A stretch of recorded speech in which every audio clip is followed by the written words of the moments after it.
investors, policymakers, and innovators. I commend government for supporting this strategic direction. I also wish to acknowledge the role of Julius Debra, the current Chief of Staff, whose leadership has been instrumental in shaping the forum into a credible platform that aligns tourism with enterprise development. Mr. Speaker, notwithstanding these successes, significant challenges remain, particularly regarding road infrastructure. Improved access is essential if the full tourism potential of Kwahu area is to be realized.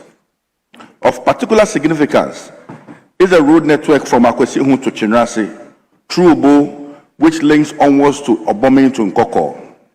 These are critical routes that connect the greater Kwahu area. Their condition affects not only residents, but also the movement of visitors, goods, and services during peak periods such as Easter. When these roads deteriorate, travel time increases, safety is compromised, and attractiveness of the destination is reduced.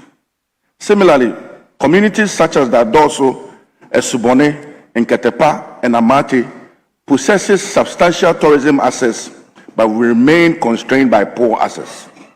These areas feature attractive river falls, forest environments, distinctive rock formations, and the well-known stones that appear to be marrying each other, all of which have strong potential for ecotourism and heritage tourism. However, Mr. Speaker, without reliable routes, these assets cannot be effectively developed or marketed. Mr. Speaker, upgrading this road is therefore a strategic economic intervention. Improved infrastructure will facilitate all year-round tourism, stimulate local enterprise, create employment opportunities for the youth, and enhance market access for farmers and small businesses. It will also support government's broader objectives of regional development and domestic tourism promotion. In conclusion, Mr. Speaker, Kwahu Easter has transcended its origins as a seasonal gathering and has become a national tourism asset. It promotes Ghanaian culture, supports livelihood, and demonstrates the economic value of well-organized cultural events. I take this opportunity to respectfully invite you, Mr. Speaker, and honorable members of this House to visit Kwahu during the Easter period to observe firsthand the cultural vibrancy, business activity, and the tourism potential of the area. Such engagement will reinforce parliamentary appreciation of tourism as a viable instrument for national development. I thank you, Mr. Speaker, for this opportunity to read this statement. Thank you very much. Honourable members, that's the first statement. The floor is now open for comment. I will give the floor to Honourable Bali. Thank you, Mr. Speaker, for this honourable opportunity given me to You are comment. speaking for 5 minutes per the rules. Well said, sir.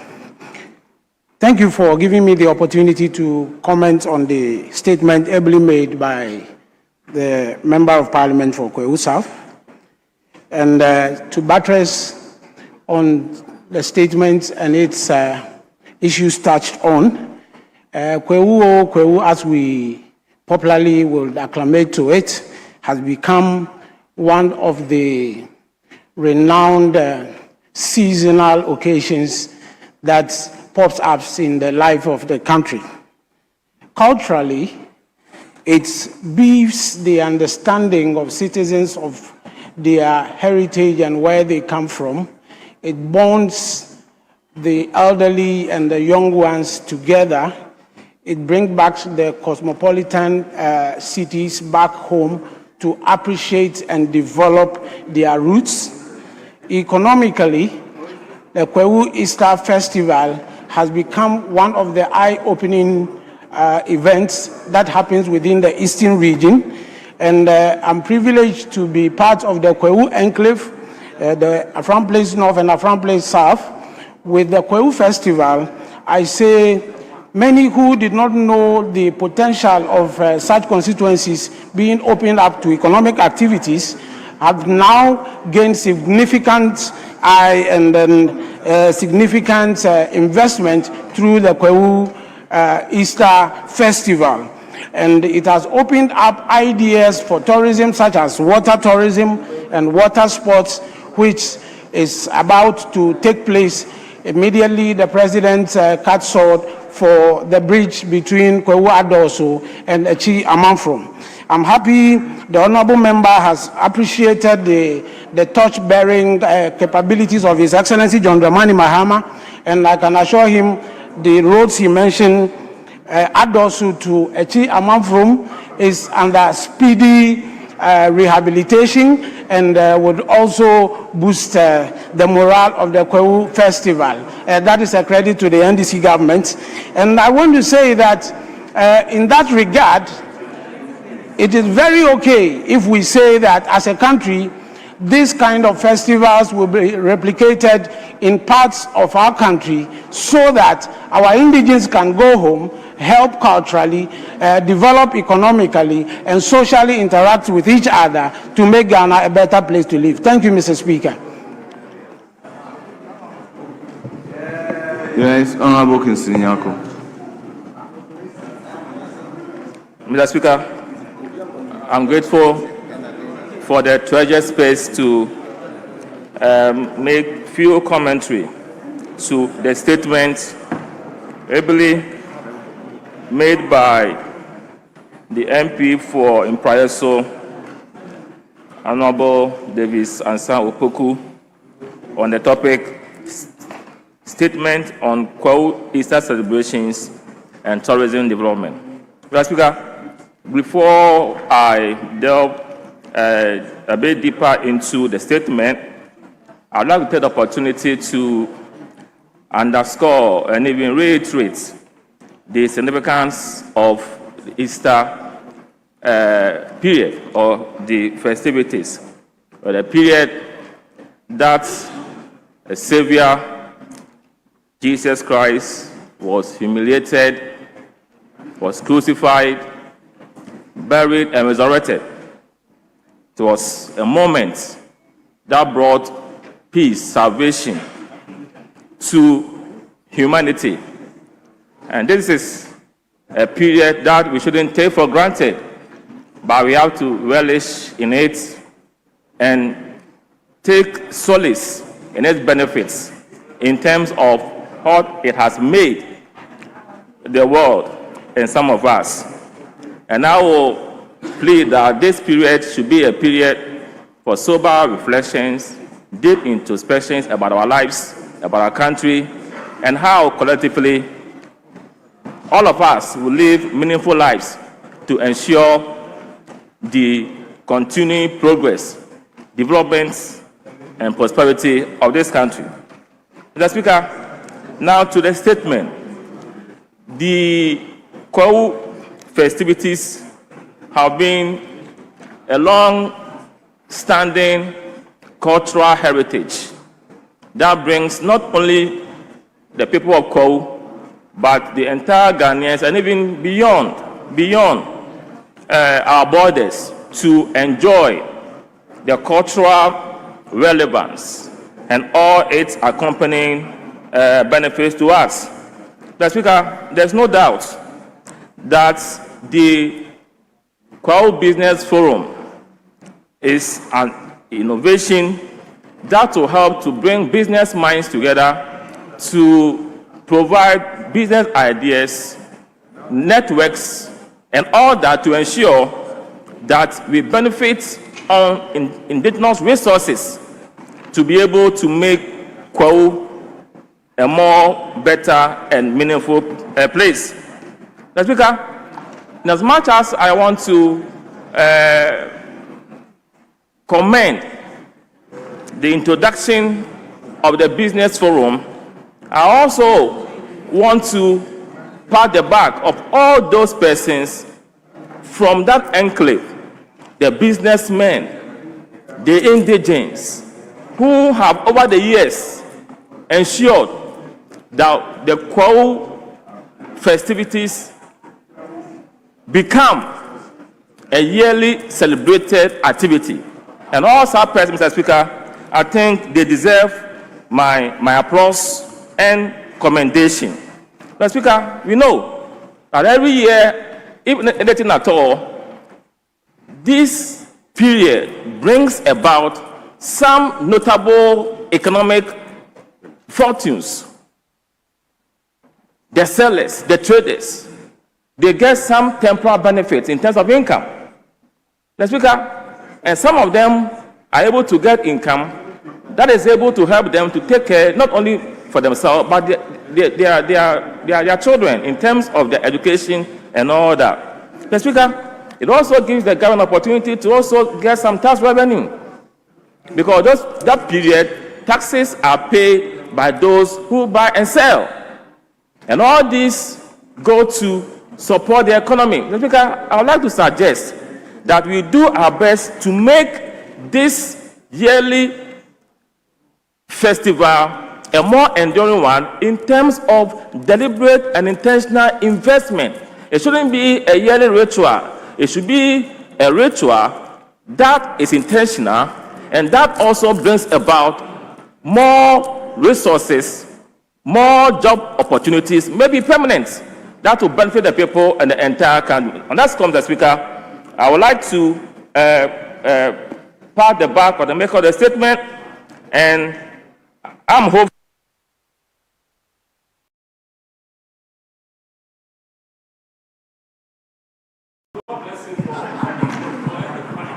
Yes, minority leadership.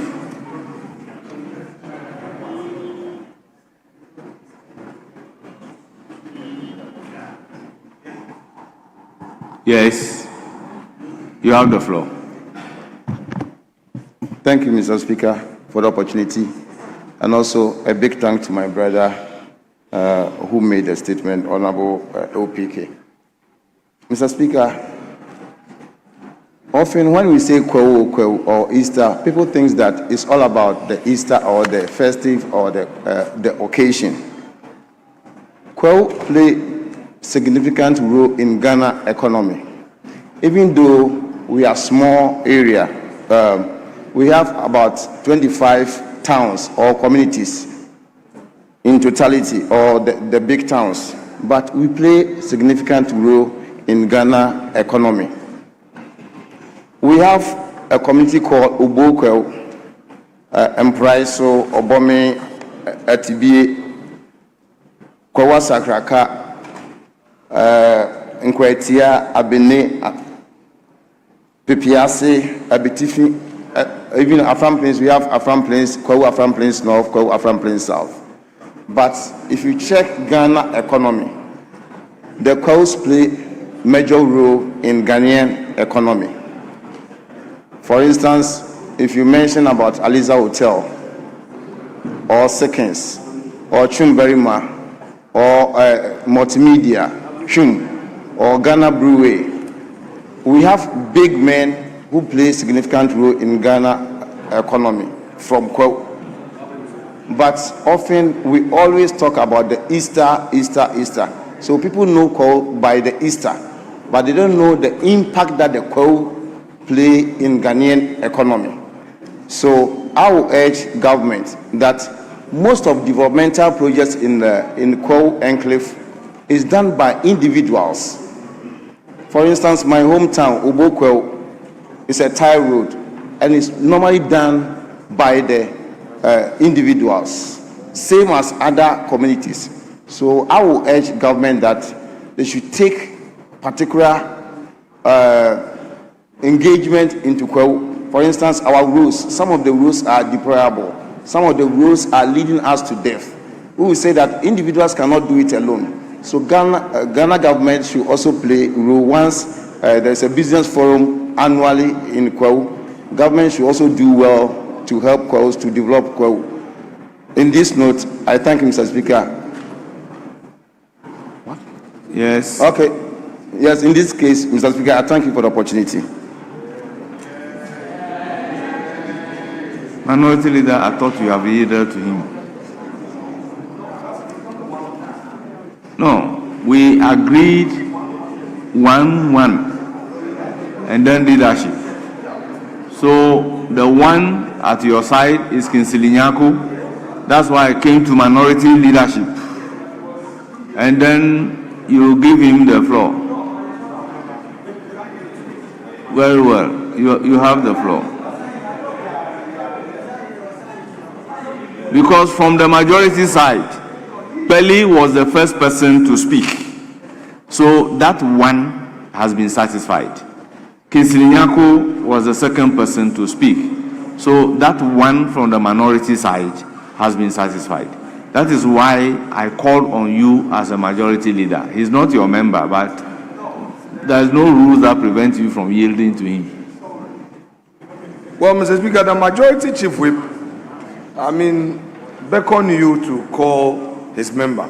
And because our colleague, Mr. Speaker, he doesn't often speak on the floor. So once he wanted to speak, wanted to encourage him, and he comes from that area. So I thought that the purpose of the agreement that we have reached. Yeah, in it's this okay, house. Mr. Speaker. The majority chief whip yielded to him. Very well. So, Mr. Speaker, So we have the floor. I have something very short to say. Speaker, with respect, let me commend the maker of the statement for bringing this important matter to the attention of the House. Mr. Speaker, as lawmakers, we don't always have to focus on Honorable Majority the Chief, law. are you on point of order? But we have to look at the economic well-being of our people. Mr. Speaker, with respect, many I'll give you communities the have floor after he potential. has finished. After he's done with his 5 minutes, I'll And give you the floor. It is our duty as members of parliament to bring such economic potentials to light. So no wonder many years ago, I remember Honorable Jake Obechebilamte and the late Ferdinand Ayim and others put together this Kwahu concept.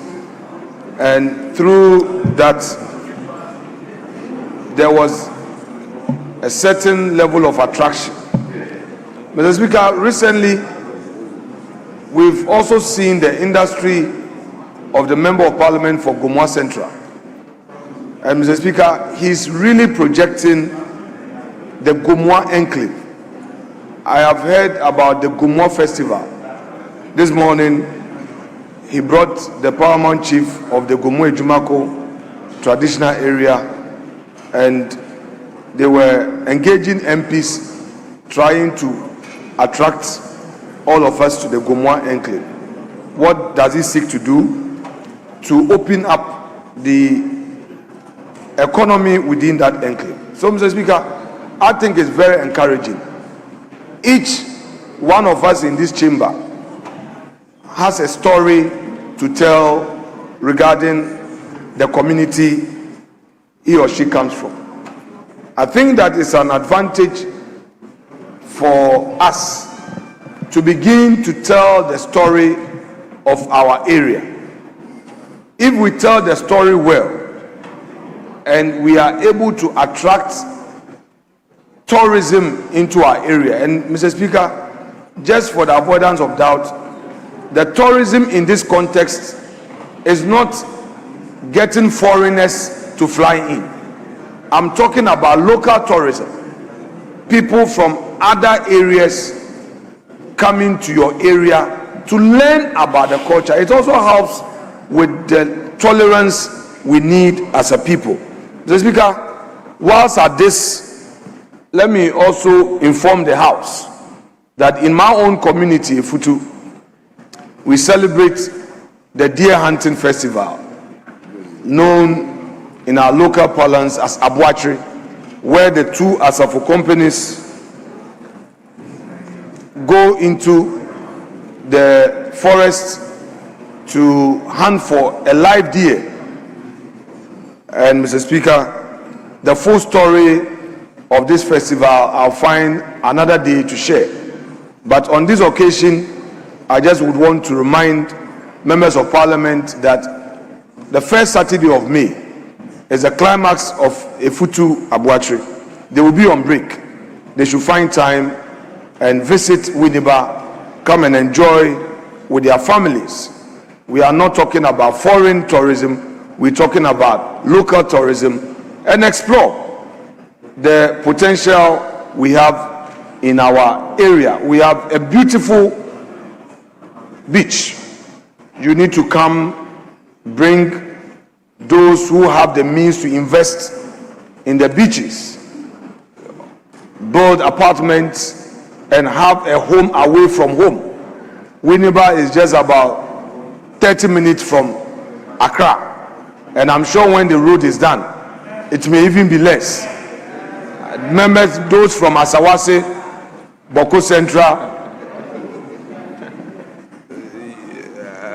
Honorable Defemeko can make Winneba.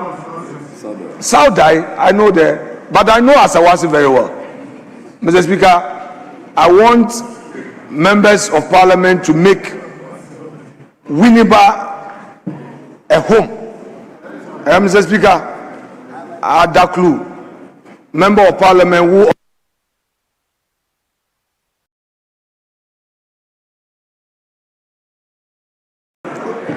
Mr. Speaker, the member of parliament for Adaklu, who is also the roads minister, on this appeal, I know Honorable Minority Leader. Mr. Speaker, I'm concluding. You know, we leaders have some dispensation. Mr. Speaker, I know that to help boost the tourism in Winneba, he would see to it that the roads are fixed, and he would take steps in ensuring that they are expeditiously done. Mr. Speaker, that said, I have also been informed that the Menchia South Member of Parliament has also initiated this Soloku Festival, which is very novel, the first of its kind. And he is also inviting members that during the Easter, this is an activity that is aimed at bringing people to that enclave. So, Mr. Speaker, members are equally invited.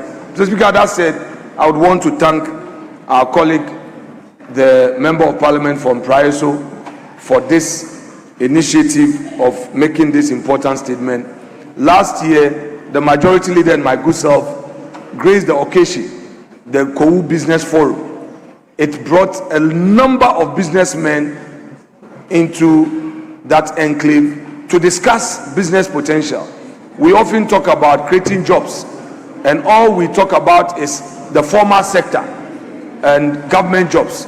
I think if we help the private sector, they will be able to create the opportunities for our graduates and our skilled labor to get work to do. Mr. Speaker, I thank you so much for the treasure space, and I will say, as always, God bless you.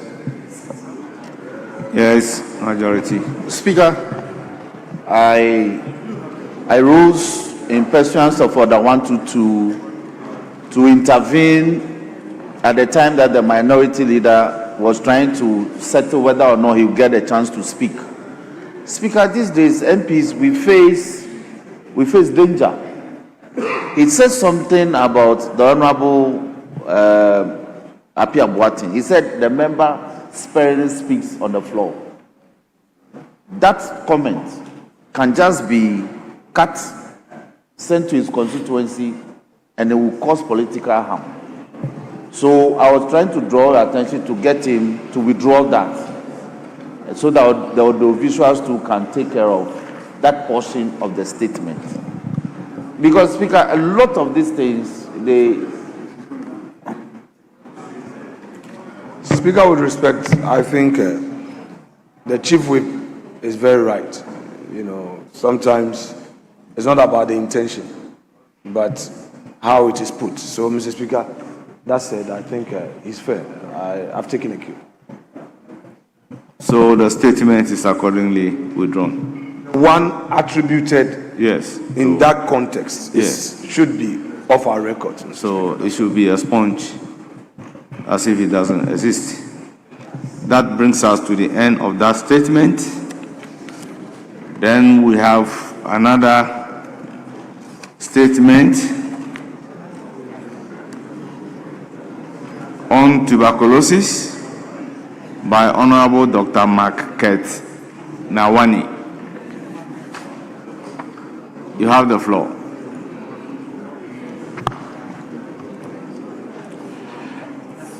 Right, Honorable Speaker.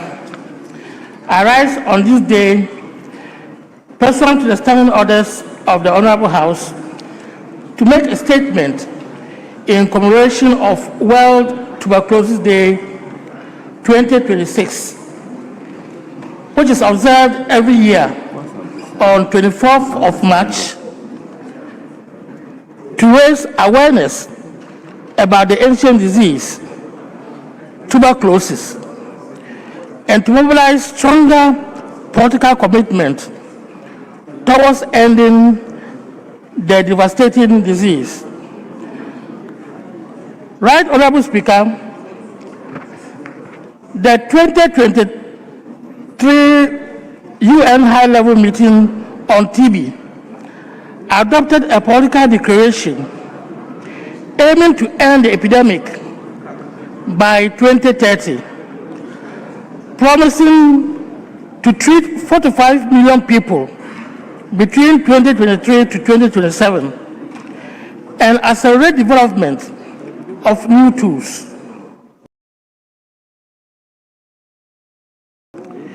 Key commitments in this declaration include targeted treatment, provide treatment to 45 million people, including 4.5 million children and 1.5 million with drug-resistant TB.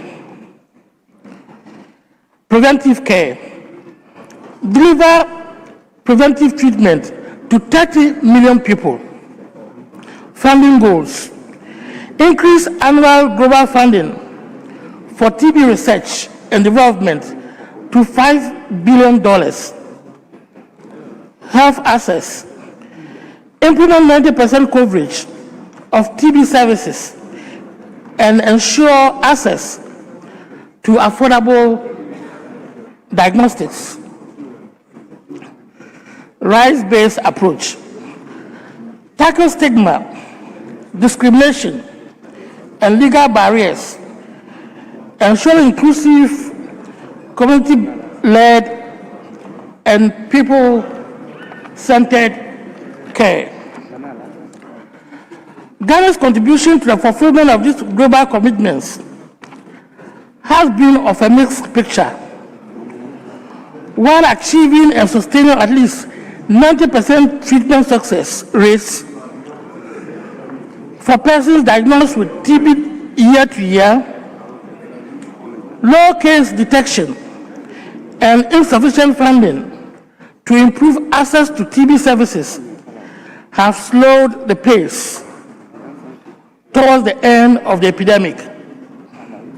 As part of our efforts as stakeholders, we join the global community to commemorate this important day through advocacy on the floor of Parliament. Right, Honorable Speaker, the theme for World Tuberculosis Day 2026 is "Yes, we can end TB," led by countries, powered by people. This theme brings to the fore the pivotal role of national leadership and community participation in accelerating progress towards ending TB by 2030. It is instructive to note that ending TB is achievable if Ghana strengthens the health system, increase domestic investments, and ensure that life-saving prevention, diagnosis, and treatment services reach all those in need. Right, Honorable Speaker, despite being preventable and curable, TB continues to be one of the world's deadliest disease. In fact, only COVID-19 passed TB in the death toll in 2020 and 2021. Every year, more than 10 million people fall ill with TB, and more than 1 million deaths are recorded. Right, Honorable Speaker?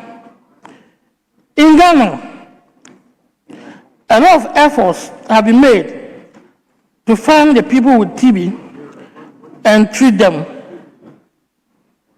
And yet, the Ministry of Health, the Ghana Health Service, and partners identified only 20,600 people with TB, less than half of the 44,000 annual estimate of people with TB. To make it simpler, there are more people with TB in Ghana than our current response system can find each year.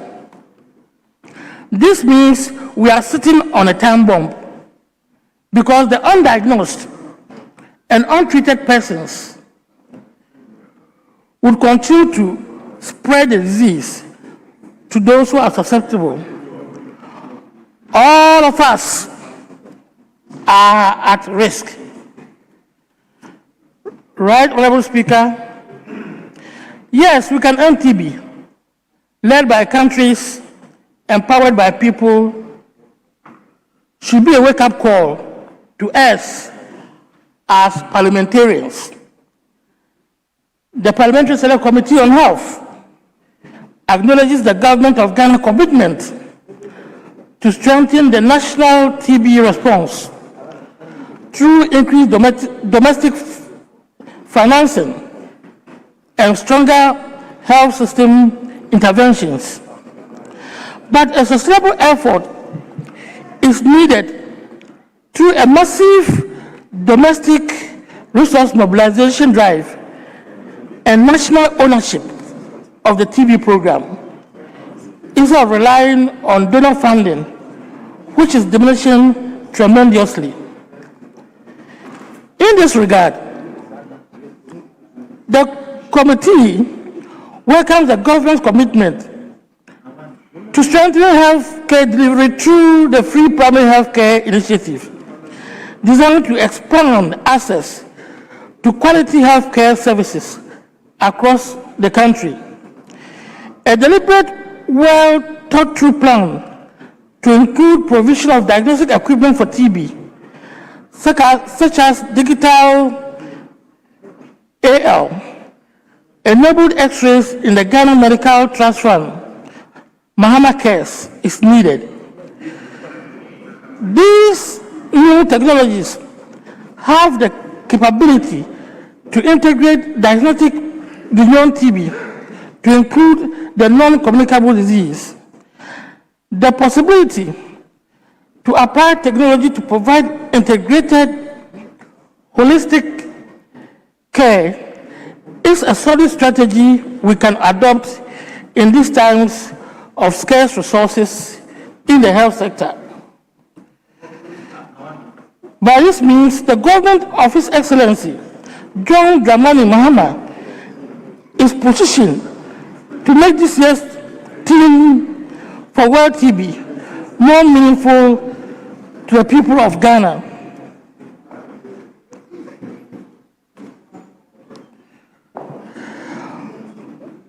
On behalf of the Parliamentary Select Committee of Health, I call on all honorable members of this House,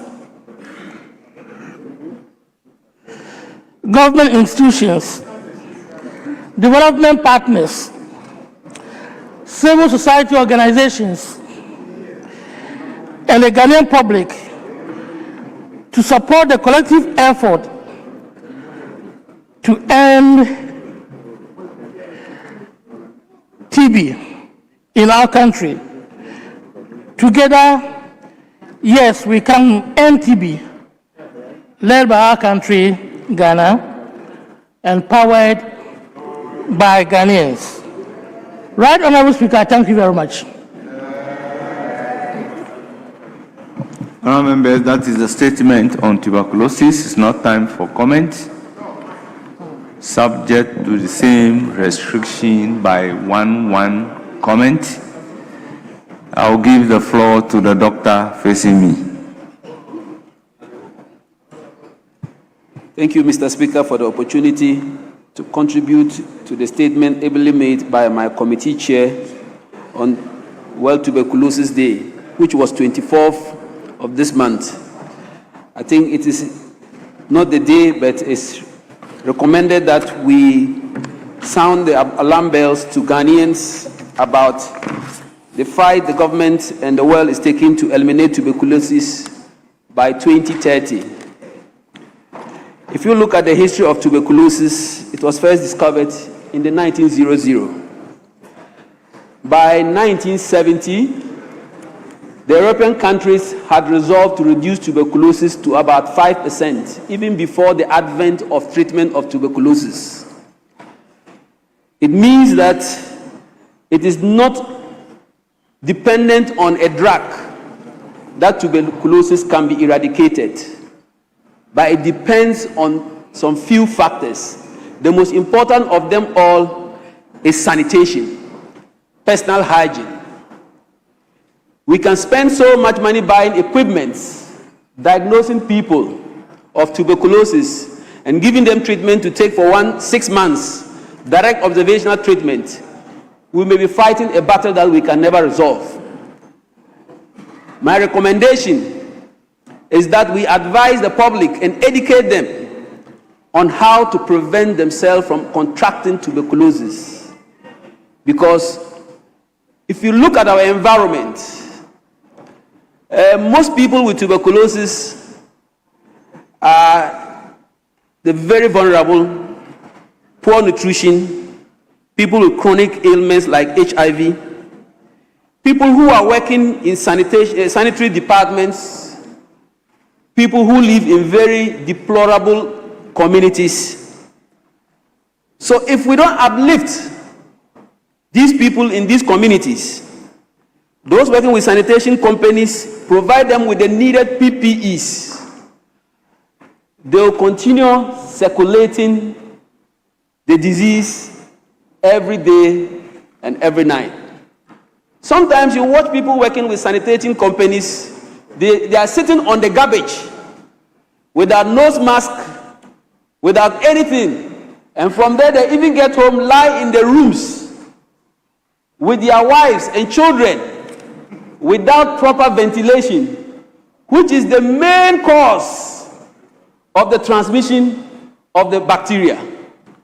So I think that public education, spearheaded by the Ghana Health Service and the ministry, about how to prevent tuberculosis would save us a lot. Yes, the government has bought a lot of equipment, gene expect machines, and put them in vantage areas in the country for people to test for tuberculosis. But what do we do testing for tuberculosis every day if we are not educating them on how to contract it?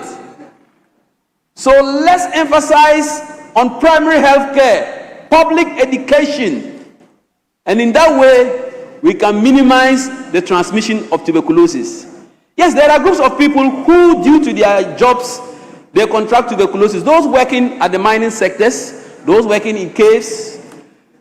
But if we use the correct PPEs, because the British, the Europeans, they do all these jobs, but they don't contract the disease like we are contracting, it means something is going wrong.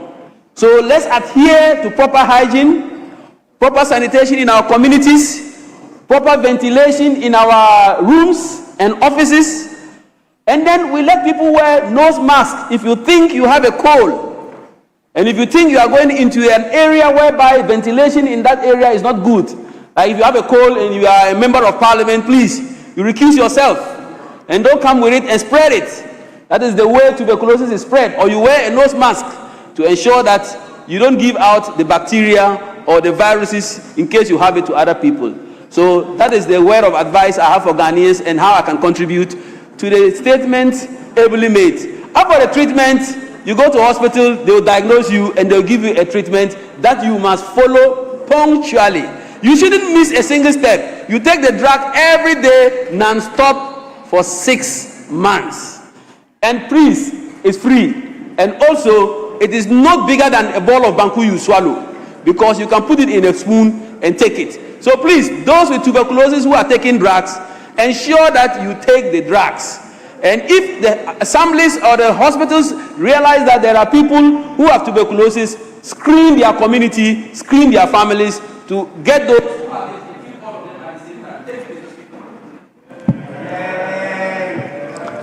Yes, Dr. Chia Samuel. Thank you, Mr. Speaker, and let me appreciate the maker of the statement regarding tuberculosis incidents. Mr. Speaker, unfortunately, Ghana is among the countries that have high incidence of TB infection.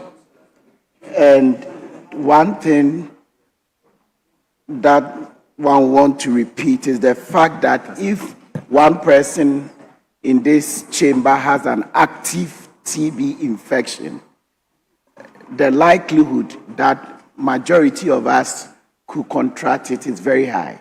There are a lot of people around that have what we call the latent TB infection, and that one is not easily spread. But when your immune system tends to go down, especially in case of other infections like HIV, or when people do smoke, diabetes and other things, it tends to make your TB infection active. So the moment you sneeze, TB infection transfers through the air. So the moment one coughs around here or sneezes, or sometimes even when you talk, it tends to transmit it to your other colleagues. So it's advisable that many a times when we go to do the test, you realize that most Ghanaians tend to turn positive when we did the skin testing.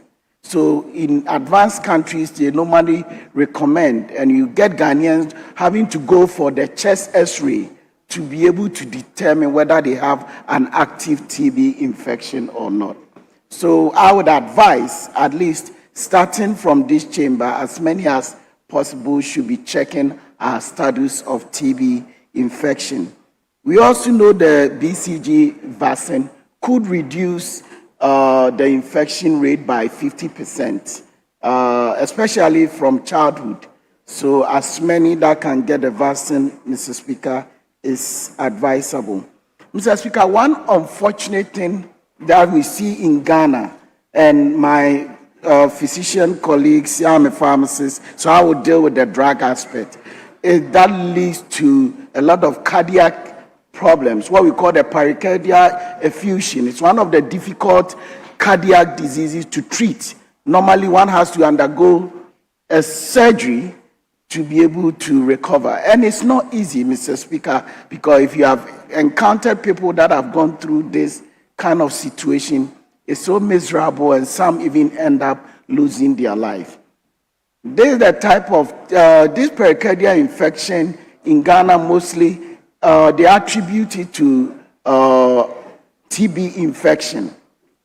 And sometimes, even when one goes through the 6 months treatment, which is a combo of antibiotics, sometimes they use rifampicin and isoniazid, and you have to take it for 6 months. Mr. Speaker, it's uncomfortable. Sometimes the side effects of the drug alone is not easy. So we will advise and we will encourage those that are on the treatment to finish the treatment. But the best is to prevent yourself from getting infected. So, Mr. Speaker, I would like to once again appreciate the maker of the statement, but there's a silent killer. I remember when we were young, normally when we were in the village, in the small towns, and you go pick mangoes and they'll say, oh, people have coughed on the mangoes, so please don't take it. So it boils down and comes back to hygiene. So it's very important that we also make sure that we are conscious about our hygienic environment. And most importantly, checking the status of one person or the other as far as TB infection is concerned. So, Mr. Speaker, I wouldn't wish anybody to get TB infection or active TB infection. But if you do get it, please adhere to your medical treatment and the medication you are giving so that you can get cured. Thank you, Mr. Speaker. Yes, minority leadership. Majority leadership. Speaker, may I yield to Dr. Titus Bayo? Honorable Professor Titus Bayo, you have the floor. Thank you very much, Mr. Speaker. And let me thank leadership for giving me the opportunity. I also want to thank the leader of the Health Committee,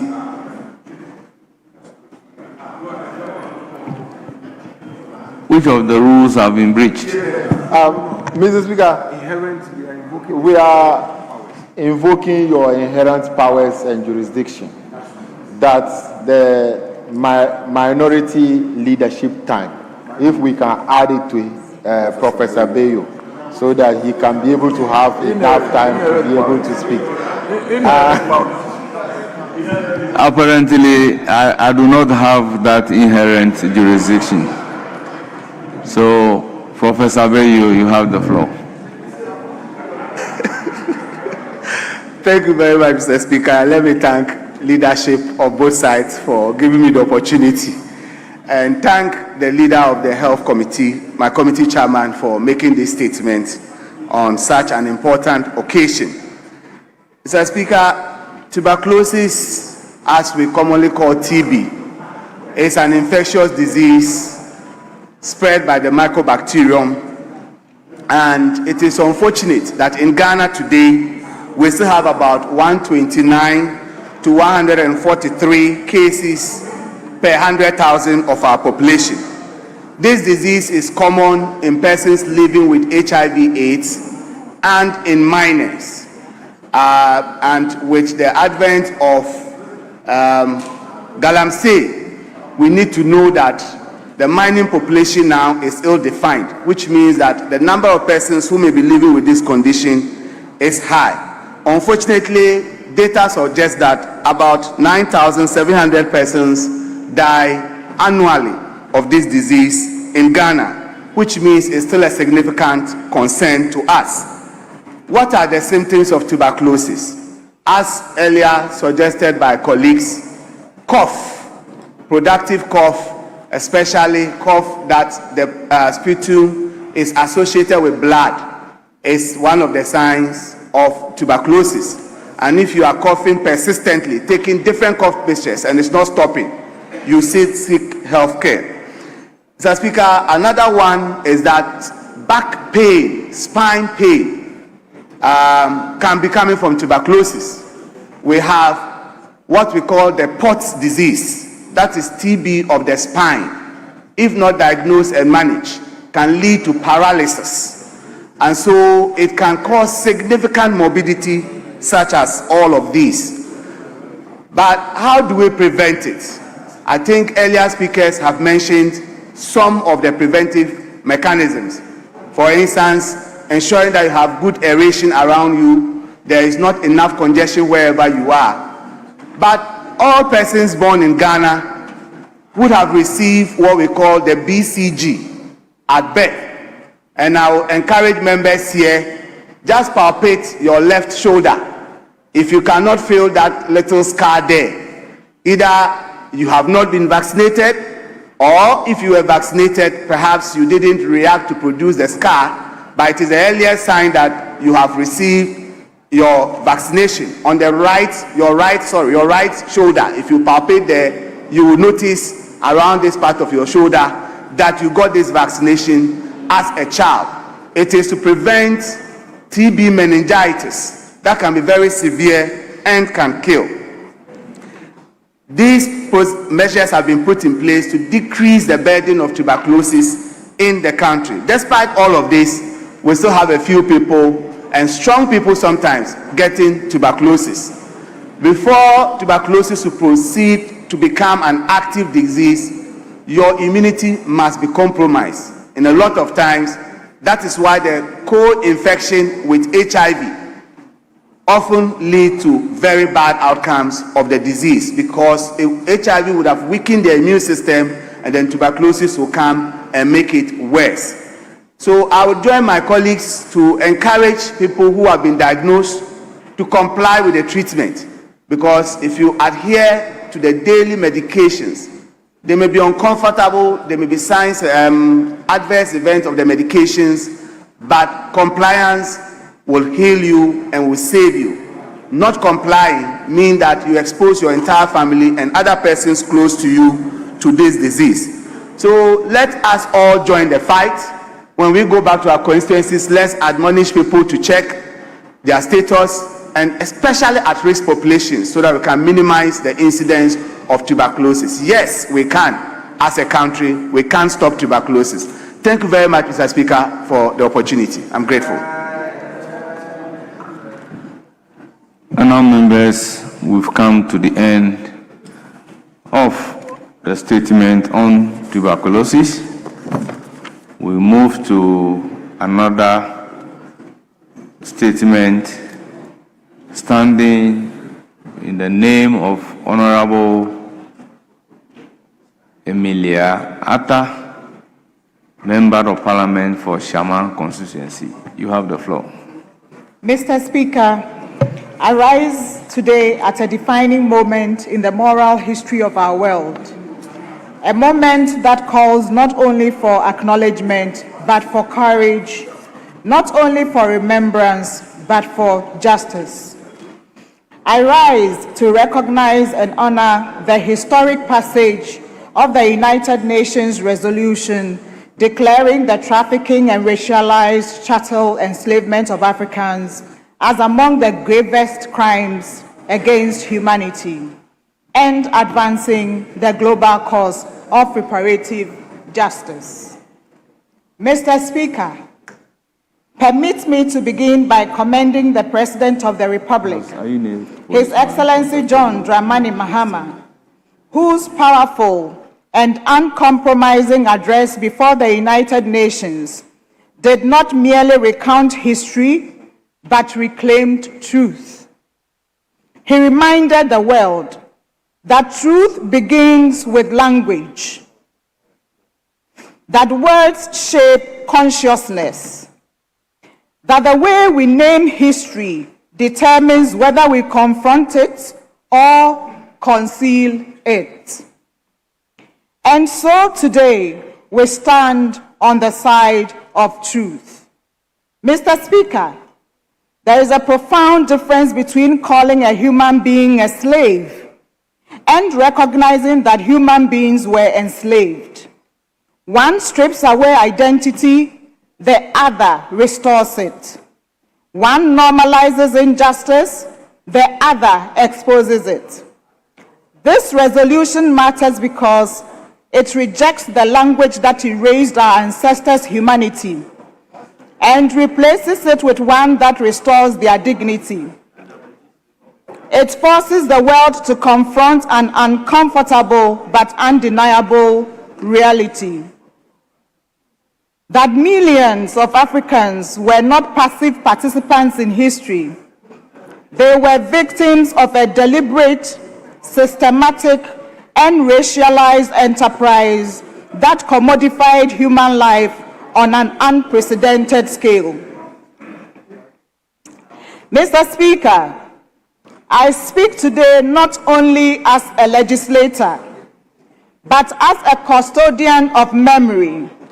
In my constituency, Shama, stands Fort San Sebastian, not merely a monument of stone, but a monument of truth. Within those walls, human beings were confined, stripped of their names, their dignity, and their freedom. They were reduced to cargo, packed into ships, transported across oceans, and sold into lives of unspeakable brutality. And yet, Mr. Speaker, even in that darkness, there was resistance, there was humanity, there was dignity that refused to die. That is the legacy we carry. Mr. Speaker, we must be clear. The trans-Saharan and the transatlantic trafficking and enslavement of Africans was not an accident of history. It was an economic system, highly organized, brutally efficient, and immensely profitable. When labor is stolen and rendered virtually free, profit margins soar. Entire economies were built on this exploitation. Infrastructure was developed. Wealth was accumulated. Nations were transformed.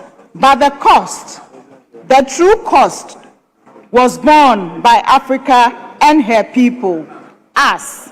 And that cost did not end with their abolition.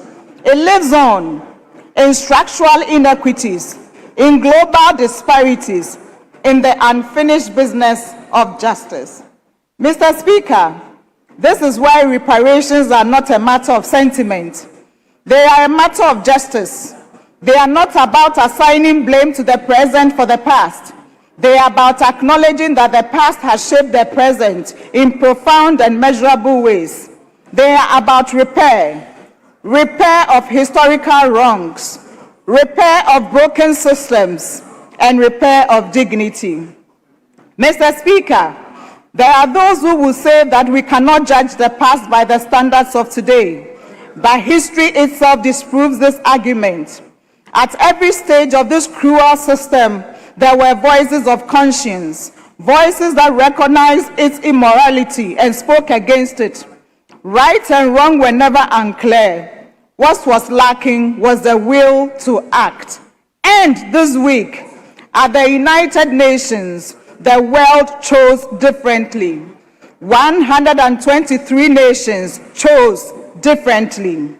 Mr. Speaker, this resolution is also a safeguard against forgetting, because forgetting does not happen suddenly. It happens gradually. It begins with soft language. It continues with selective teaching. It ends in erasure.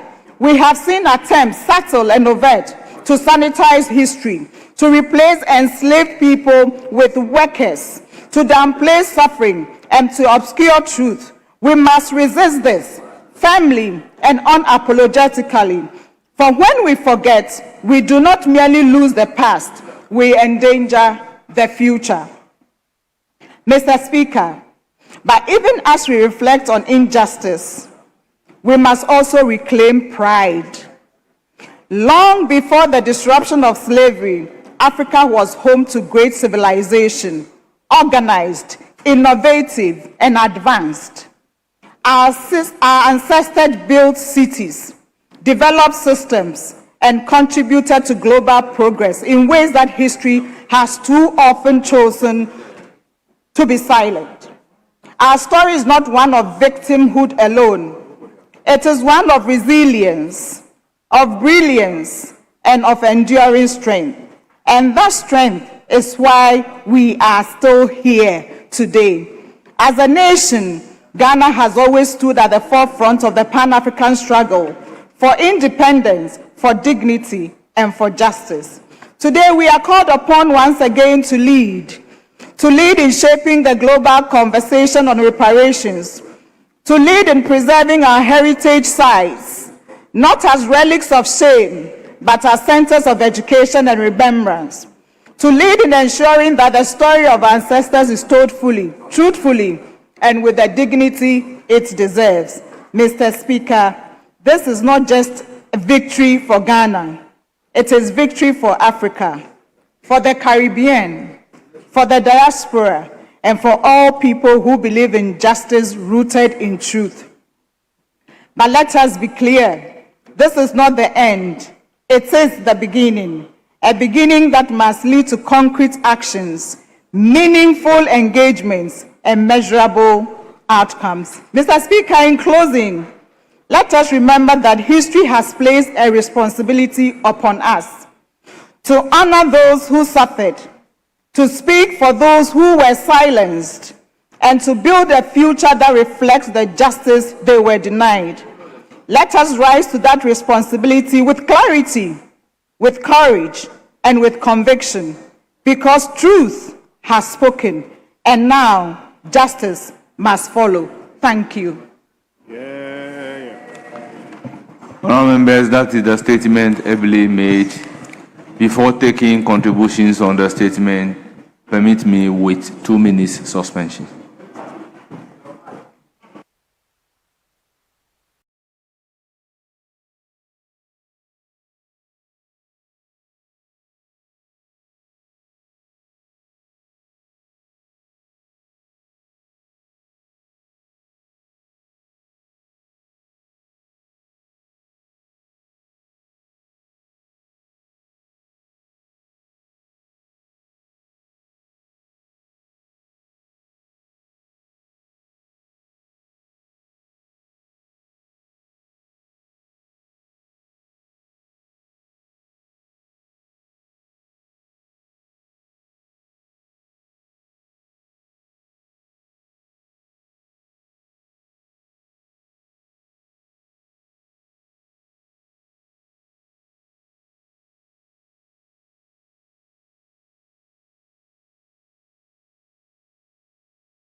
Many thanks for staying with us here on Breakfast Daily on Channel 1 TV. And on Fridays, we bring you the sector focus related issues or issues within a particular sector. And today we are focusing on the road sector. Fortunately, we have the Minister for Roads and Highways here with us, that is Governor Kwahu, for us to delve into issues within the road sector and see what is being done in the sector so far. Honorable, thank you so much for joining us here on Breakfast Daily. First of all, I want to find out, you've been doing a lot of things. In recent times, we saw you with the president in Jine Sampa Road. Tell us about that road. Yes, I joined the president together with other colleagues of mine to visit the Bono region, where he touched base to tour some communities within that region as part of his resetting tour. You know, in the past, candidates visit places and campaign, and after that go and do thank you tour and leave. He is touring the places to hold himself.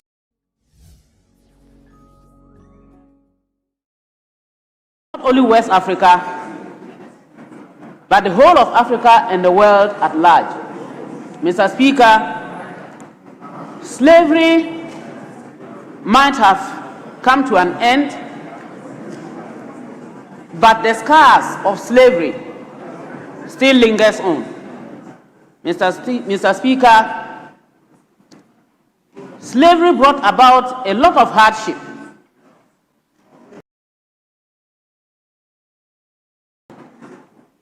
Dividing generations that were not yet born, economic hardships, a lot of insecurity existed. People lived in fear for the fact that they could be abducted at any time and sold out like goats, fowls, cattle. Mr. Speaker, I am not that old, but at least I have heard so much. And I can tell you and use myself as an example that my grandmother's mother was a slave.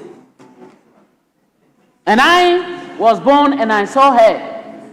She told us the devastating story of how her mother was picked just outside the house by a man riding a horse. And her mother was sold out before she was also sold to where we found her as our grandmother, our grandmother's mother. Mr. Speaker, this has caused a lot in not only some of us, or not with some of us, but I can assure you that if you take the whole of Africa, and for that matter especially West Africa and the northern sector, where we even had slave markets established, you would find a whole mixture of people not even knowing where they came from and how they came. Mr. Speaker, so many people simply lost track of who they are. Many died. The strong were sold. Those who refused to go were killed. People were shipped like sardines in boats and carried away. Women barely walked naked. Mr. Speaker, we were treated, most of our grandfathers, our grandmothers, our forefathers were treated like nothing to write home about. Mr. Speaker, it is clear that while others, those who bought the slaves, were upstairs preaching, women were downstairs crying, children were crying, and a whole lot of issues. Mr. Speaker, slavery is something that has come, and we Africans can never ever forget about it. I don't want to talk about compensation because there is no amount of compensation that can pay for the life of people who passed away, people who were separated from their families. Mr. Speaker, women had children whom they never thought about, so we heard, because some of them even were taken by men whom they never knew. They gave birth to children who cannot trace their roots. Mr. Speaker, our wealth, I should say, which is human resource, because the strongest men, the strongest women, the most beautiful women, the most handsome men were carried away, shipped like fish, and taken away to where nobody ever knew. Mr. Speaker, they deserve our respect. They deserve that we should actually remember them. And those who committed those crimes need to.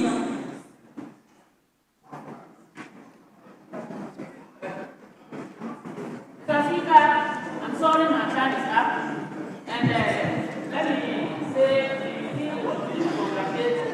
the President and thank you for the yeoman's job. Yes, Honorable Jerry Ahmed. Speaker, let me take this opportunity to contribute to the statement ably submitted by the Minister of Fisheries. Speaker, first of all, the statements we do not have copies, but I listened to her and I want to make the following contributions. Speaker, Ghana recently, I think somewhere in this month of March, had the UN General Assembly pass a historic resolution, and the resolution was started by His Excellency. Before the passage of the resolution, the step to get to this level was started by His Excellency Nana Addo Dankwa Akufo-Addo. Speaker, it was Nana Addo who, in September 2023, made very solid contributions on the UN platform. Speaker, and issues that he talked about was largely on reparations. Speaker, he asked for compensation and justice for descendants and the need for all countries that had violated Ghana in respect of slavery to make formal apologies. Speaker, Nana Addo started through the Ministry of Tourism and the the Ghana Tourism Authority the year of return. Speaker, this year of return was seriously a program that most people in the diaspora participated. And that was what gave room to a lot of black people who are currently in the diaspora to see the need to reconnect with their roots, and especially those who came from Ghana had to connect with their Ghanaian parentage. Speaker, today we are here to talk about Ghana's role. Ghana led and pushed strongly for this resolution at the UN, and this was led by His Excellency President John Dramani Mahama this time round. Speaker, the leadership argued that slavery had a lot of effects, and it still has effects on humans. One of which effect is racism, the other is economic inequality, and the other is global injustice. Speaker, as we speak today, we want to find out from ourselves, are we away from slavery? Have we departed from the connection of slavery? Speaker, if you ask me, we are still running to most of these countries to go and take very huge sums of money as loans. Speaker, when you say that there is a ship at Tema, and that people who want to go, whether people who want to go to the US or UK or even Mexico, Speaker, without any compulsion, we are very sure that people will willingly run to the ship. Speaker, people are using all forms of and all manners to just go out of the country called Ghana. So, Speaker, the first thing we have to do is to deal with ourselves and have a change of mindset and not do propaganda when it does not even matter to do propaganda. Speaker, what are we even getting there in all of this? In all of this, one has to understand that reparations or no reparations, racism or no racism, global inequality, all we have to do is to start dealing with our own selves. The cocoa farmer that works so hard on the farm, the cocoa farmer is done working on the farm, and then you just export the cocoa without adding any value to the cocoa. That is the global inequality. Where there is gold, and you just go and mine the gold and send it without putting the gold into adding some value to the gold. Speaker, that is real slavery. And these are the things we need to depart from. Not because you have gone to have UN make a decision on a matter that will change the global inequality. Not when you have gone to the UN and to say that, oh, we cannot be any more called slaves. That will change the mindset. We need to change our mindset. We need to believe that it starts with us. And when we change, things will be for the betterment of the whole of Ghana and the world as a whole. Thank you very much, Speaker, for this opportunity. Yes, majority. Mr. Speaker, I think there's a second statement by the chairman of the Foreign Affairs Committee. So I would plead that if I can yield to the chairman to read his statement so that you give us 2 additional opportunities on both sides, or is it one additional opportunity on both sides? Is it also on the same subject yes, matter? Yes. Well, then they would have been read jointly. Pardon? It would have been read jointly. Yes, I didn't get the gist of the first statement, honestly, until she was almost concluded. So let's add the foreign affairs. Well, may we ask him to reduce his statement to comment, if that is possible? I don't know about preparation, but if you can indulge him to just read it. It's not Very long, well. yes. Very well. Yes, you have the floor. Right Honorable Speaker, I rise to thank you for giving me the opportunity as Chairman of the Foreign Affairs and Regional Integration Committee to commend His Excellency President John Dramani Mahama for leading the historic United Nations resolution on the transatlantic slave trade as a grievous crime against history. Right Honorable Speaker, the opportunity affords us to make comments and to state the facts as what happened on the 25th of March, 2026. Representatives of the world's nations convened at the United Nations General Assembly, where through a decision, vote, and whose landmark resolution was adopted declaring the trafficking of enslaved Africans and racialized channel enslavement of Africans as the gravest crime against humanity. This historic action, long sought by activists and Pan-Africanists, represents a monumental step towards global recognition of one of the greatest atrocities in human history. About 12 to 15 million African lives were vehemently unrooted, dehumanized, and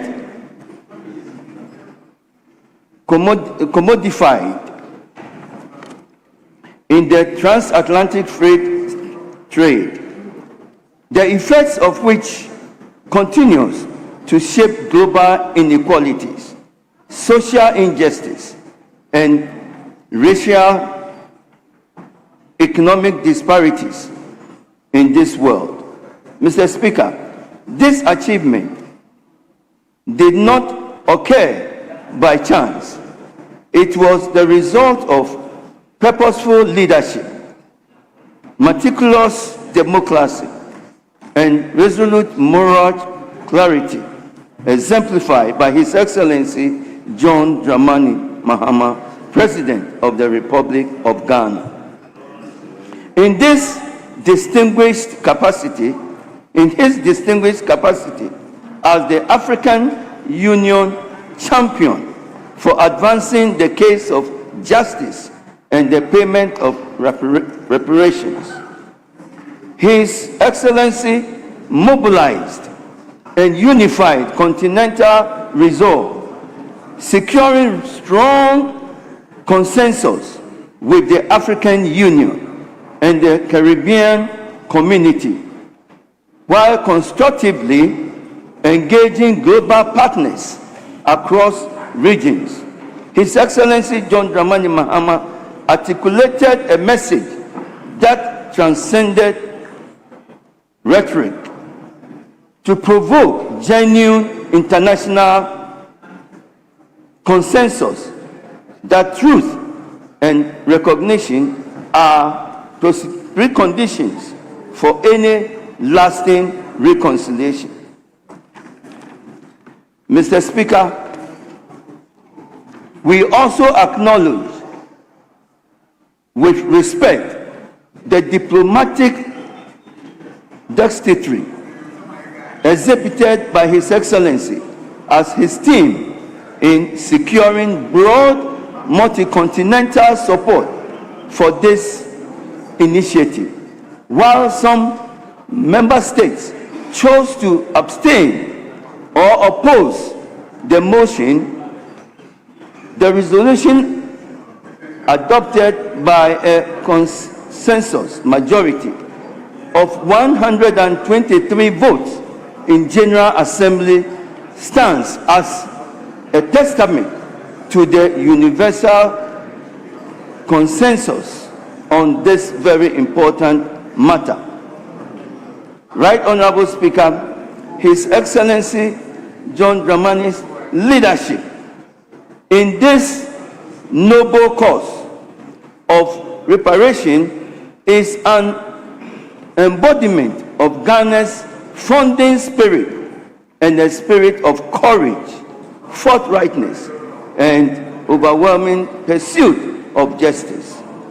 It is our hope and expectation that this historic milestone will not only prompt nations to confront the legacy of slavery with honest and sympathy, but that it will capitalize meaningfully measures in its international, continental, and domestic that advance healing constitute great opportunity for all people of Africa and African descent. This resolution serves not as an endpoint, but as the beginning of a deeper engagement on reparative justice, mutual reconciliation, and shared humanity.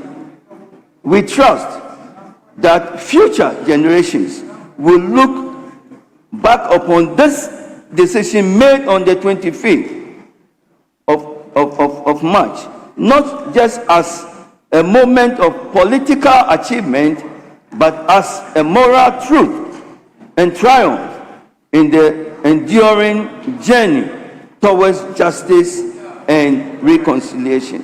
Thank you, Mr. Speaker. All members, that is the additional statement. We will continue. Yes, Dr. Kabiru.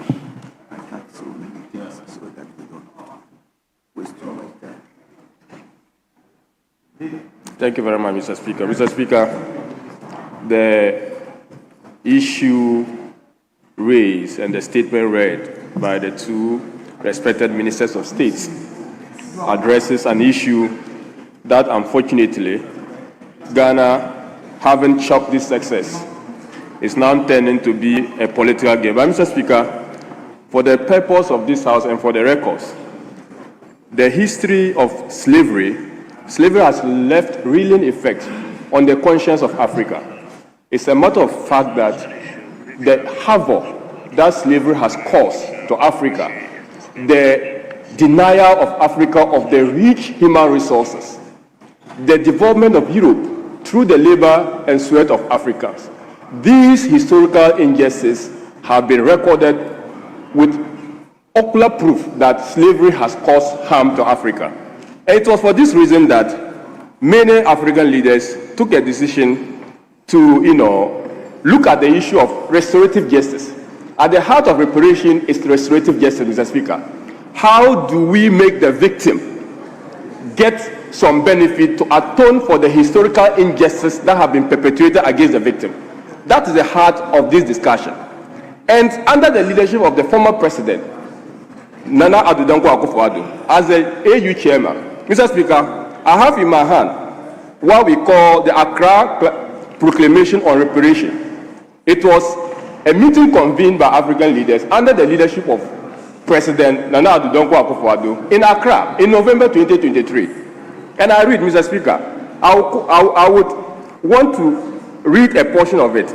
I quote, recognizing that the Accra Reparation Conference convened with a shared commitment to addressing historical injustice and injurious crimes committed against Africans and people of African descent through transatlantic enslavement, colonialism, and apartheid, and to addressing the inequities present in the international economic and political orders, is a demonstration of the African Union commitment to advancing the cause of reparatory justice and healing for Africans, for all people of African descent. Unquote, Mr. Speaker.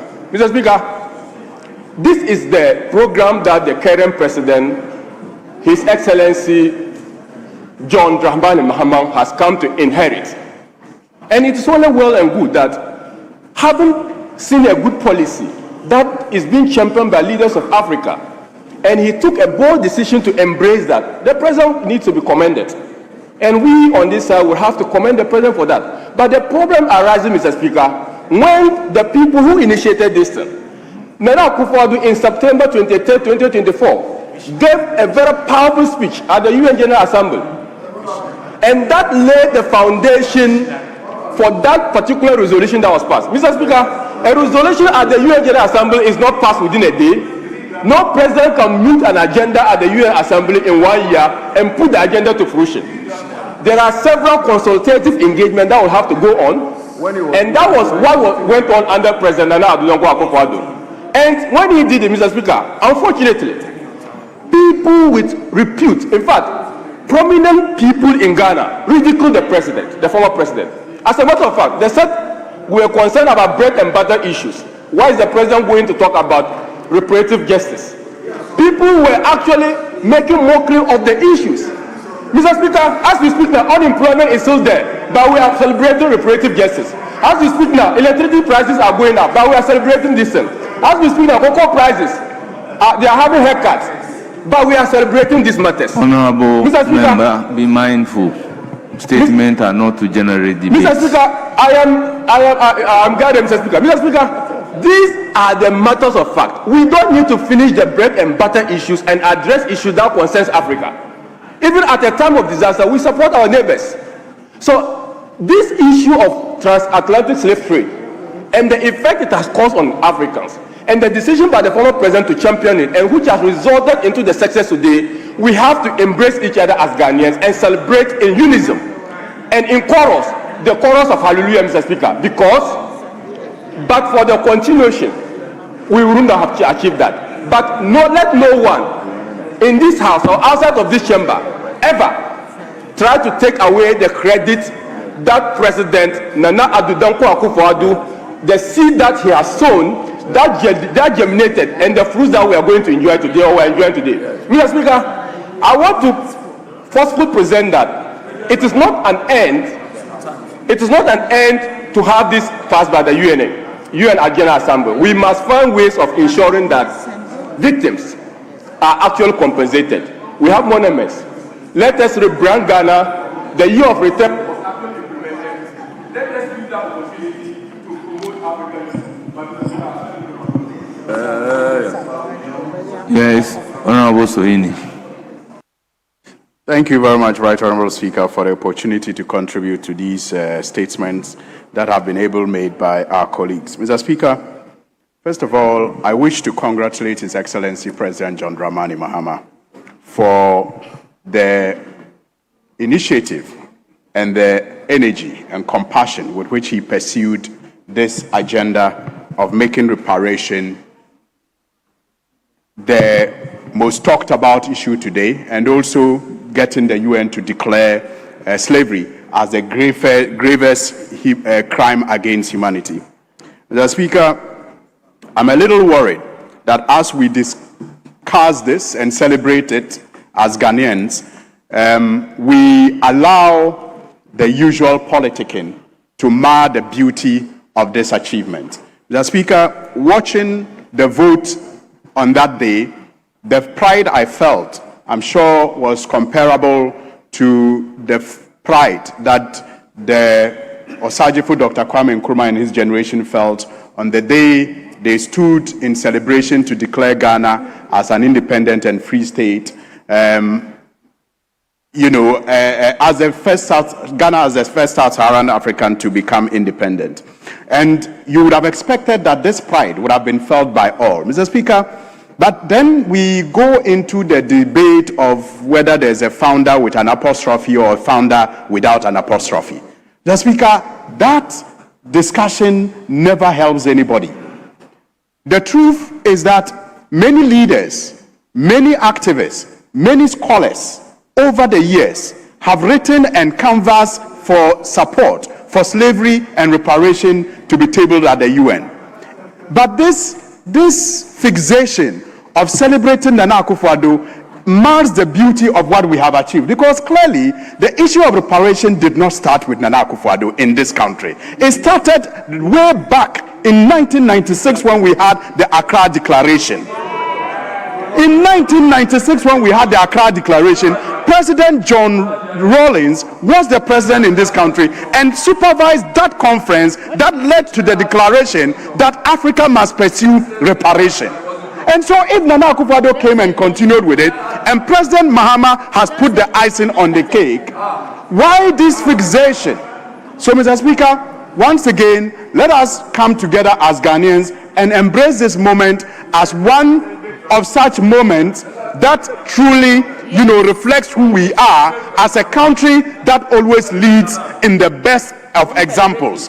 Let us celebrate this moment together and ensure that we continue to contribute to the process, because it is not over. What has only happened is a recognition of what a crime it was.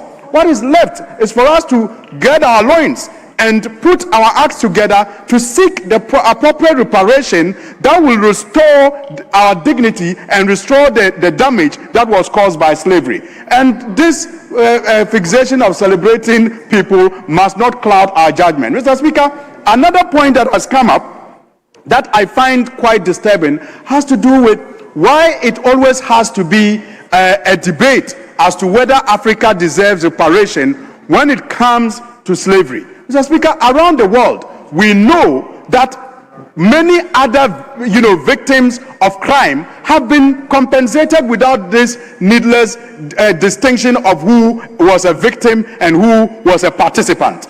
When it came to compensating the Jews who, under Hitler's Germany, suffered inhumane treatment, this conversation did not come up. That yes, some of them may have voted for Hitler to become even the president of Germany. Does that make them compliant? No. Even in Haiti, people were compelled to pay compensation. Mr. Speaker, we also do know that even in Britain, when slavery ended, owners of slave owners were compensated. They were paid, but the slaves were not paid. And so let us this discussion as to who participated and who the victim was. Let us come together to continue the struggle so that at the end of it all, the appropriate reparation will be paid and the dignity of the African will be restored. Mr. Speaker, with these few words, I once again congratulate His Excellency President Mahama. I congratulate our Foreign Affairs Minister, Samuel Okudzeto-Ablakwa, for leading this charge at this time. Thank you very much.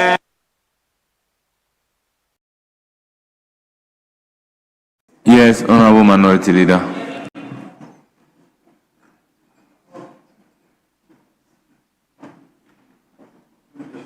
Yep.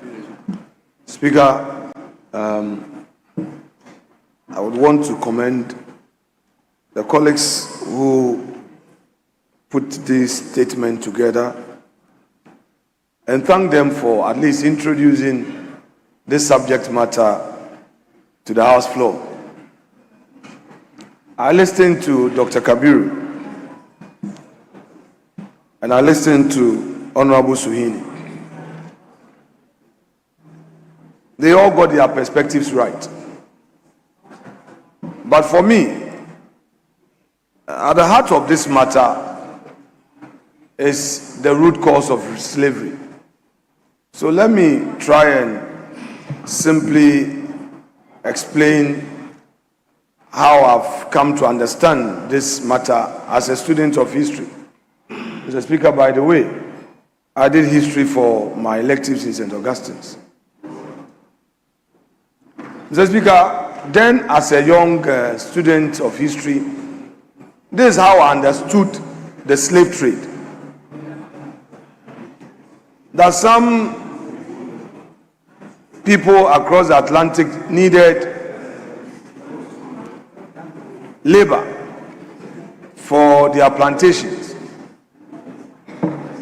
and outside of the world offered to provide labor. The white man, the trade merchant, the slave merchant, and the one who needed labor did not get into the hinterlands, by the way. It's our own people who got into the hinterlands and were chasing people and victimizing people and were doing business. Sometimes when we're talking about history, let us state the facts as they are.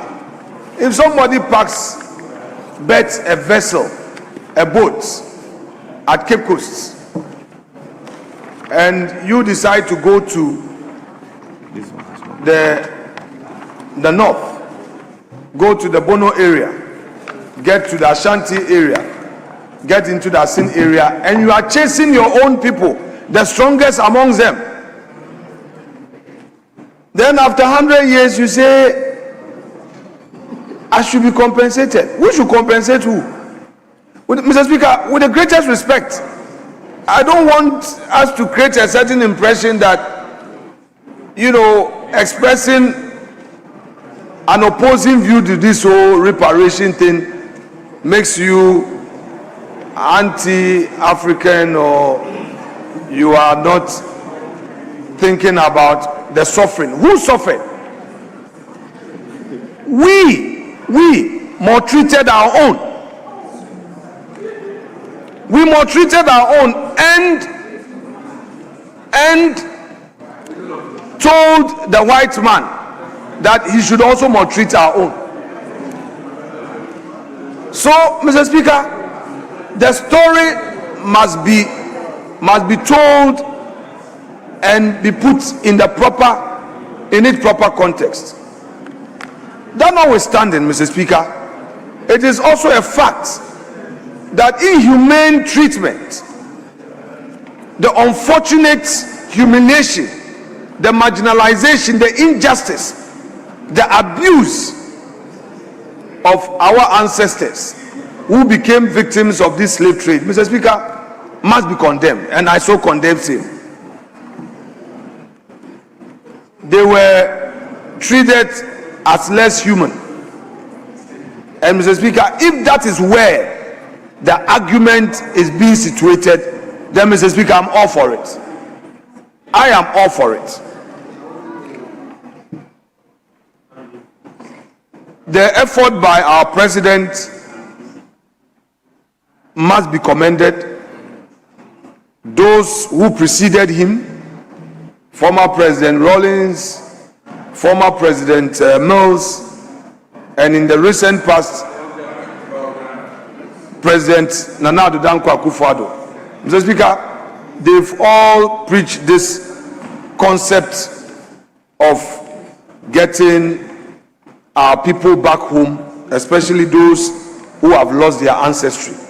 But we cannot forget the first president, President Nkrumah, who through his Pan-Africanist ideology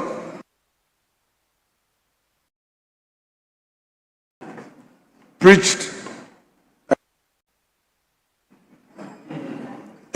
and spoke about slavery and the need for us to re-identify our personality as Africans. Mr. Speaker, a certain professor has written a book, and somewhere in the book I read that we live in a Kwekwanansi society. I tried to understand what that professor meant by this. The understanding I got was that as Africans, we don't love ourselves enough. We can give true meaning to this resolution if we show much love to one another. And we can give true meaning to this resolution if we promote industry. Mr. Speaker, in Ghana today, let's put aside the politics, the MPP, NDC politics, and get onto the streets and identify the problems we have. One, many of those who have invested in Ghana take back their profits. It is not to say that we should discourage foreign investment. When somebody invests in your country, he will take his investment, his profit back home. It is to be expected. So that means that to grow our economy, to create opportunity for our people, there must be homegrown businessmen. Honourable Minority Leader, conclude. Speaker will take very well. Mr. Speaker, so I am saying that we should do all we can by way of giving true meaning to this resolution to grow our own. And our friends in government have a golden opportunity. Encourage Ghanaian enterprise, build Ghanaian businesses. Let's help Ghanaian businesses to grow. Let's open opportunities in all sectors: mining, energy, agriculture, AI. Government should open such opportunities for Ghanaian businesses, because when Ghanaian businesses get such opportunities, they would use the profits to reinvest in the economy, and our own people would benefit. But Mr. Speaker, whilst at it, let me also encourage potential Ghanaian businesses. When you get the opportunity, use the opportunity and use it wisely. Don't mismanage the opportunity. Invest and invest well. Don't, Mr. Speaker, get a contract and the next thing you do is to go and buy a luxury vehicle. Even when you are not done with executing the contract, you've already calculated your profit ahead of time. Mr. Speaker, these are very critical. Without more, Mr. Speaker, I would want to end here and believe that another opportunity will come for us to have a much more in-depth discussion on this important matter. Mr. Speaker, I thank you so much.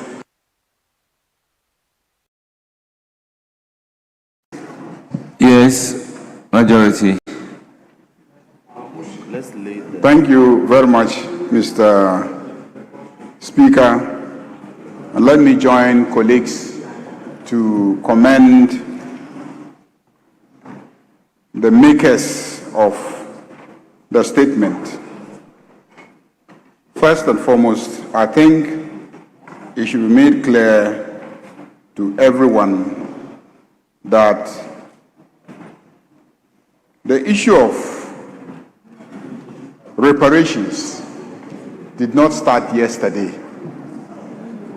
The issue of recognition of the harm done Africans and all nations that have ever been victims of slavery and subsequently colonialism did not start yesterday. Mr. Speaker, the struggle has been a historic one in which generation after generation have sought to draw attention to the fact that slavery has had consequences on the continent where the enslaved were taken away from, and those who were enslaved, the generations that came after them in Europe, in America, in South America, have suffered consequences.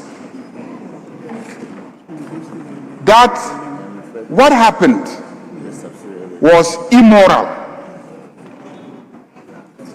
And even beyond being immoral, that what happened is a crime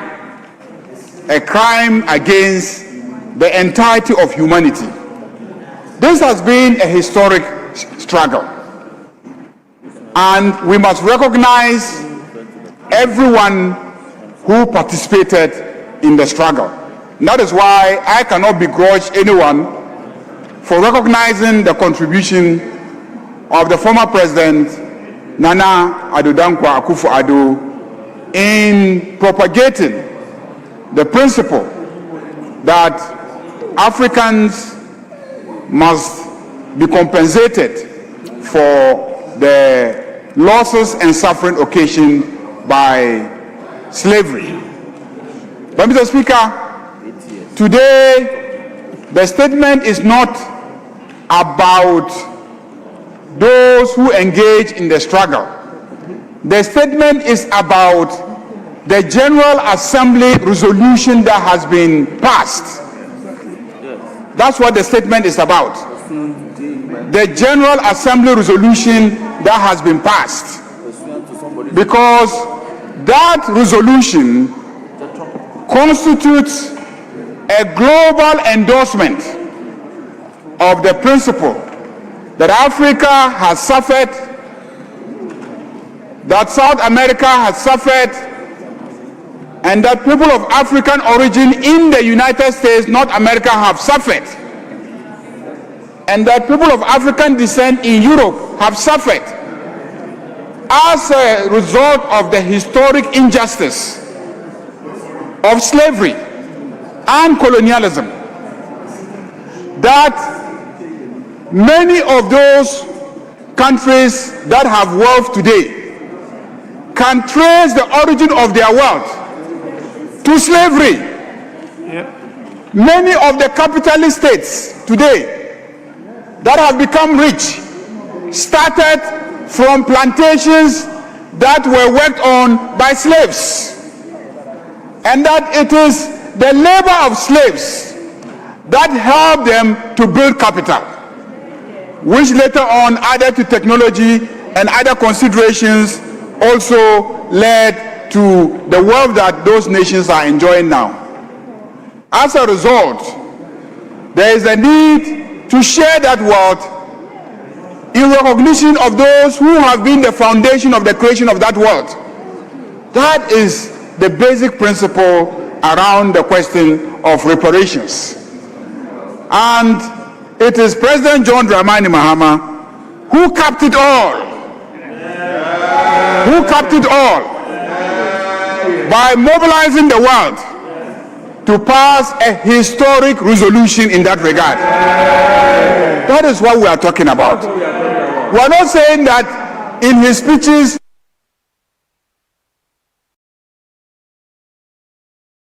we are not saying that President Akufo-Addo in his speeches in the past has never mentioned reparatory justice. Mr. Speaker, in fact, Bob Marley also mentioned reparatory justice. Peter Tosh also talked about reparatory justice. Marcus Garvey spoke about reparatory justice. Mr. Speaker, my history lecturer at the University of Ghana spoke about reparatory justice. So, Mr. Speaker, as for reparatory justice, many have spoken about it. But it is one man who took it to the UN and got the UN to pass a resolution to that effect. And that one man is President John Dramani Mahama. And that is why this House must commend him for that show of leadership, that show of statesmanship, that show of Pan-Africanism. And he did not just end by talking about it, but took it to its penultimate and final stage, which is to get a UN resolution. What we need to do as Africans is to see how, going forward, we can build on this agreement that has been reached at the level of the UN to try and mobilize global resources to implement the reparation agenda. Mr. Speaker, on that note, I want to join colleagues to commend the President, to congratulate the President, and to reaffirm our admiration for the President as a person who does not only govern his country well, but who wants the world itself governed properly. Mr. Speaker, the Honorable Member for Walewale said that when Akufo-Addo spoke about reparatory justice, there were people who said he should concentrate on the bread and butter issues in Ghana. Mr. Speaker, I think that those people were right at that time. But today, we can afford to talk about reparatory justice because indeed the price of bread has come down. Indeed, the price of rice has come down. Indeed, the price of maize has come down. And but for Iran, the price of fuel was also coming down. So, Mr. Speaker, we can now talk about reparatory justice. We can talk about reparatory justice. The fundamentals are now right. Honorable Majority Leader be reminded of Order 93.5. Mr. Speaker, I thank you very much.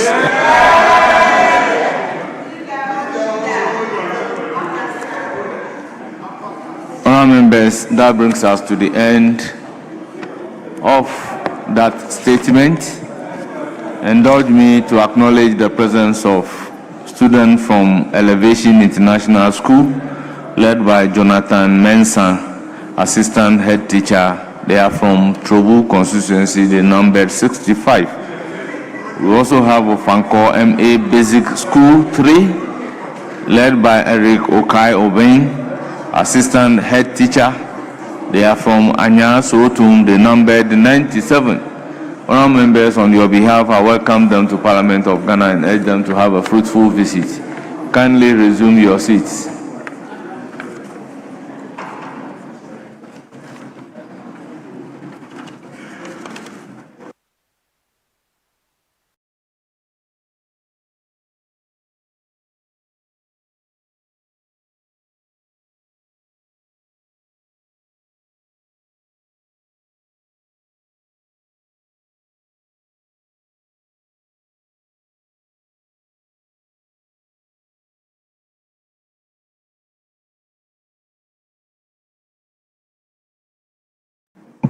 Honourable members, I understand we have to take a short tribute in memory of a former member of this House. So I'll call on Ashai Udamti to read the tribute.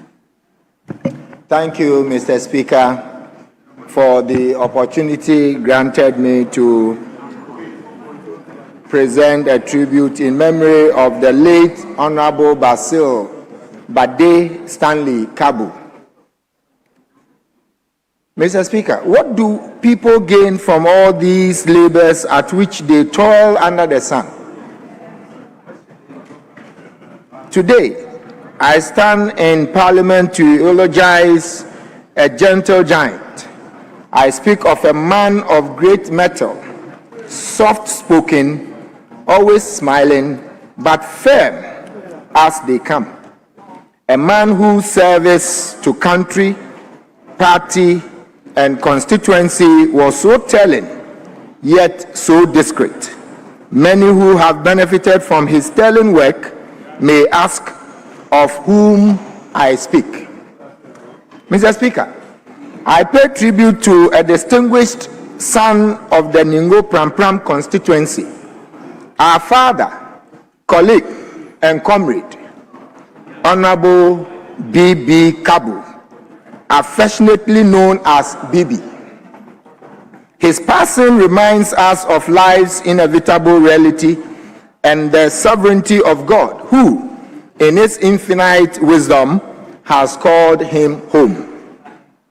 Honorable B.B. Kabu lived a life marked by dedication, service, and commitment to the welfare of his people and the development of his community and the constituency. He was among the founding members of the Eagle Club, established between 1991 and 1992 within the Ningo Pram traditional area. This group later evolved into the National Democratic Congress, NDC, when the party was formally launched in June 1992. In his quest to strengthen the party and promote democratic governance, Honorable Kabu served as the first chairman of the Greater Accra Regional Executive Committee of the NDC. The party took root in his personal office before we officially got a space of our own. His dedication to the party's ideals and his commitment to grassroots mobilization significantly contributed to the party's growth and consolidation in the Ningo Pram constituency and in the Greater Accra region.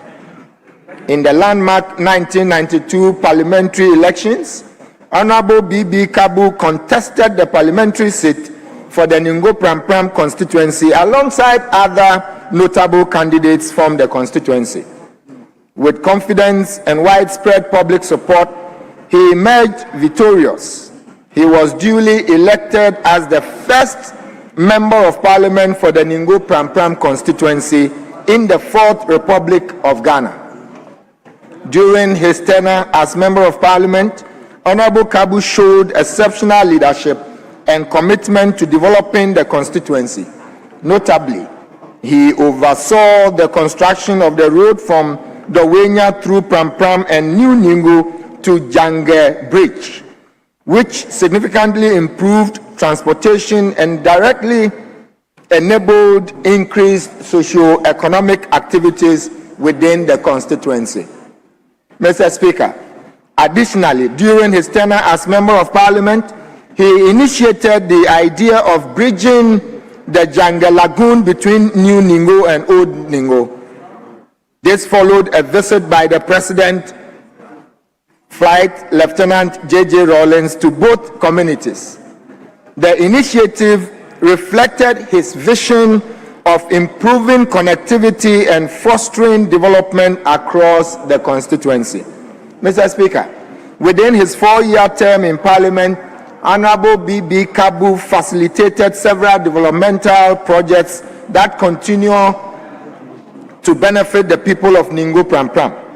Among these was the construction of head teachers' bungalows in several district assembly schools, including those in New Ningo, Dowenya, and other communities within the constituency. He also championed the upgrading of numerous township roads, particularly in New Ningo and surrounding communities. Honorable Speaker, Mr. Kabu belonged to a class of his own in style and panache. When he spoke, you heard the voice of a sage and the words of the ancestors. His fashion sense was impeccable. Few could match his looks in any room BB entered. In this chamber today, only Mr. Speaker, the Honorable Right Alban Subani Kingsford Dagbin, and the Honorable Collins Dauda served alongside him from the first Parliament of the Fourth Republic. Mr. Speaker, beyond his achievements in public service, Honorable Kabu was admired by his humility, integrity, and strong commitment. His leadership extended beyond politics to the strengthening of families, traditional institutions, and party structures. We cannot overlook the leadership and guidance he gave not only to his Kabu Opetoto family, but also to the Ningo Prampram constituency, the Akatamanso NDC party, and the nation. His legacy of dedication, honesty, and service will stay with us. Mr. Speaker, on behalf of the constituency executives, Council of Elders, the entire membership of the Ningo Prampram constituency of the National Democratic Congress, both past and present, and on behalf of myself as the MP, Honorable Sam Nate George, on whose behalf I read this, we extend our deepest condolences to the bereaved family and all who mourn this great statesman. Indeed, Honorable B.B. Kabu has fought the good fight. He has left a lasting legacy of service and commitment to his people. May Almighty God, who alone has authority over life and death, grant him mercy. May he receive his soul into perfect and everlasting peace. You will remain in our hearts forever, Honorable B.B. Kabu. Farewell, Senior Comrade. Thank you, Mr. Speaker.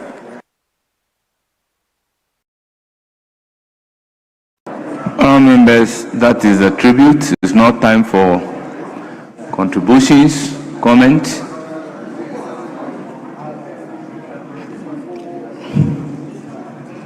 Well, honourable members, in the absence of anybody on his feet to comment, I take it that we've come to the end of statement for today. Yes, Majority Leader. Mr. Speaker, I'm trying to convince my colleague, the Minority Leader, for us to just kill it. This Governance Advisory Council bill, it has very few amendments, very simple bill that we could just pass in an hour and then we can go to our motions.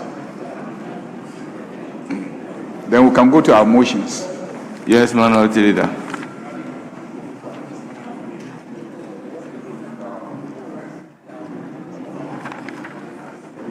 Speaker, as it pleases him.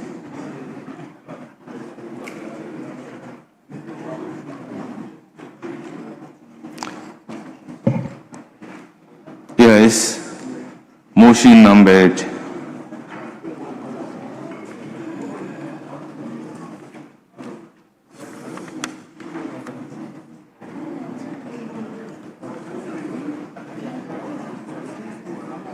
Mr. Speaker, that will be motion number 26 of the substantive order paper on page 7 of same, Speaker. Well, motion number 7, Attorney General and Minister for Justice. Speaker, the Honorable Attorney General is unavailable, Mr. Speaker. Therefore, I pray that the Deputy Minister for Health should take this on his behalf. Thank you. Yes. Minority Leader. Speaker, the Attorney General has a deputy.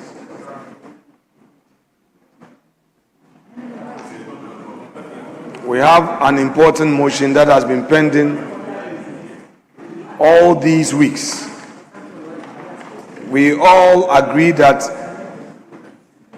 we would take the motion as a matter of priority, and that this will be taken when we resume.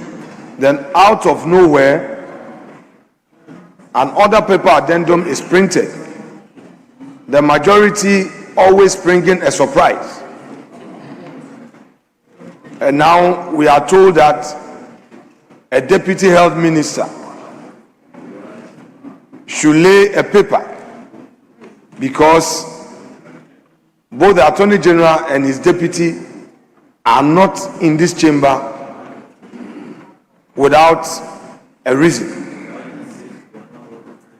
Mr. Speaker, let the records reflect that this is being done in bad faith. The majority should also prioritize the all-important motion that has been pending, so that, Mr. Speaker, the country will know that as part of our oversight, we don't sleep on our job.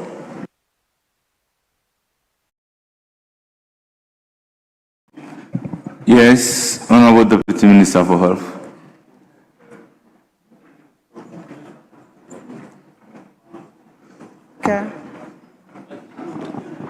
Thank you, Mr. Speaker. I move that the Governance Advisory Council Bill 2025 be now read a second time. I so move. Honourable members, I will call on the chairman of the committee to present the committee's report.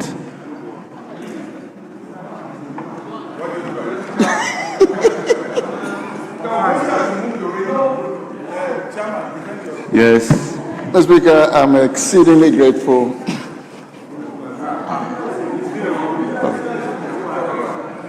Yes, Minority Leader. Speaker, with respect, we want to understand what is happening in this chamber.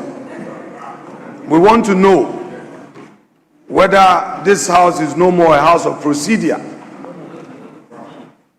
What did the minister just do? The Deputy Minister of Health? What did she just do? Mr. Speaker, we don't understand what she just did. Move which motion? Motion to what effect? That what? Mr. Speaker, Mr. Speaker, Mr. Speaker, if the majority wants somebody to do it, they should teach the person to do it the right way. Yes, Mr. Speaker, what did she just do? We should understand what is happening. Honourable members, move which motion? Deputy Minister begged to move that the Governance Advisory Council Bill 2025 be now read the second time. No, Mr. Speaker, Mr. Speaker, Mr. Speaker, let us call for the text. No, Mr. Speaker, if the matter is being challenged, what did she do? She should then move. If she is in doubt, she should move the motion again. What did she just do? Mr. Speaker, the motion must be properly moved and the right thing must be done. That is what the rule says. If they want the Deputy Minister of Health to do. Honourable Minority Leader, with all due respect, I do not see any defect in the way and manner the Mr. Speaker, motion that's is your moved. ruling. Mr. Speaker, I respect your ruling. Very well. If Mr. Speaker's pleasure is that the motion as moved had no defect, Yes. Mr. Speaker, I yield to you and I yield to posterity on this Very matter. well. So, Chairman of the committee, yes, Majority Leader. Mr. Speaker, I think this attitude of always attacking this particular member of parliament by the minority leader must stop. Must stop. At every opportunity, he tries to attack her. Mr. Speaker, what's the meaning of this? Why has he done to him? What don't we know? What don't we know? What don't we know? Tell us. What don't we know? Is there something that we need to know? Is there something we need to know? If there is, let us know. But to always attack her the way you do is not fair. Whatever it is, we can help you.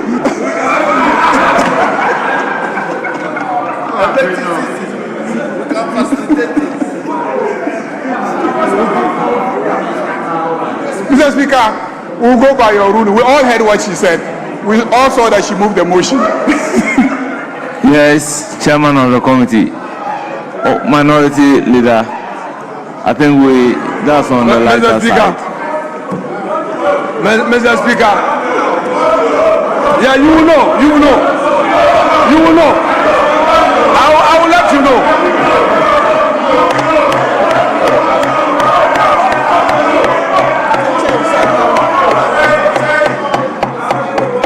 Mr. Speaker, the majority leader will know it here and now. Speaker, in this chamber,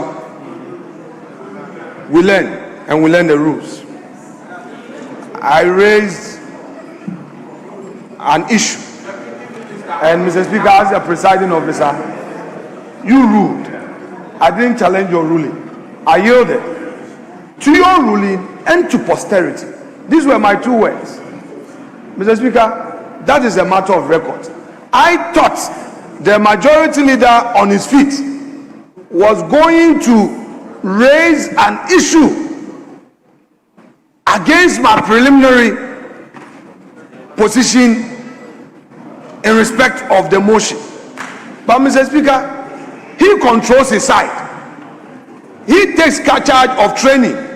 I take charge of mine. So Mr. Speaker, if that's the way he wants it to go, so be it. I've yielded. If he wants to know something more, he can see me in chambers. So, Minority Leader, there is something to know. Yes, Chairman of the committee. Mr. Speaker, on that note, once we are not knowing anything, the Governance Advisory Council Bill, Mr. Speaker, 2025 was led in Parliament by the Deputy Attorney General and Minister of Justice, Dr. Justice Shremsai, on Wednesday, 3rd December 2025, in accordance with Article 106(1) of the 1992 Constitution. Mr. Speaker, pursuant to Article 106(4) and Order 238 of the Standing Orders of Parliament, the Right Honourable Speaker referred the bill to the Committee on Constitutional and Legal Affairs. The matter which I present today, Mr. Speaker, may I humbly ask the Hansard Department to capture the entire report while I read the concluding aspects. Accordingly, Mr. Speaker, the committee underscores the importance of clear mandates, effective coordination mechanisms, and safeguards for autonomy to ensure that the Council meaningfully contributes to the democratic consolidation and improved governance outcomes in our country. Consequently, Mr. Speaker, the committee recommends that this esteemed House adopts its report and pass the Governance Advisory Council Bill in accordance with Article 106 of the Constitution of the Republic of Ghana. Respectfully, I submit, Mr. Speaker. Honourable members, motion move, report presented. It is for the consideration of the House. At this point, we shall debate the principles underpinning the bill on the basis of the explanatory memorandum and the report of the committee. The floor is now open. Yes, Majority Chief Whip. Speaker, just by way of a guide, so we take just one. Very well, because we have some pending motions. Yes, you have the floor. Thank you very much, Mr. Speaker, for the opportunity. Mr. Speaker, I believe that this particular bill, as the chairman of the committee indicated, was presented to this House sometime last year. And the committee's report, unfortunately, I think it was once laid, but we couldn't debate it. Unfortunately, we don't have it provided on the console. But importantly, Mr. Speaker, we need to look at the import of why we want to establish the Governance Advisory Council. The understanding is that this council is supposed to provide some governance framework and advice to government. Mr. Speaker, if you look at portions of the bill, particularly the object for this particular Governance Advisory Council is first to promote good governance and integrity, enhance citizens' participation in decision making, and also enhance public trust in governance institutions. It is important that we establish trust in governance institutions because as a country, we seem to be losing a lot of confidence and trust in state organizations. Citizens have had concerns time and again in dealing with issues of governance and governance framework across the public sector. And so time is far overdue for us to have such an important governance council that will provide the enabling environment and framework for the citizenry to be able to go to and look at how best our institutions are supposed to perform. Mr. Speaker, if you look at one of the clauses, the independence of the council, I find it very interesting because this particular bill seeks to create an independent council that would provide us with that level of trust for our governance system. Then for me, that is very key. But the law can have the intention to create an independent council, but the reality is whether the council will be given the support and capacity to act independently. So, Mr. Speaker, on all fours, I believe it is very ripe and proper.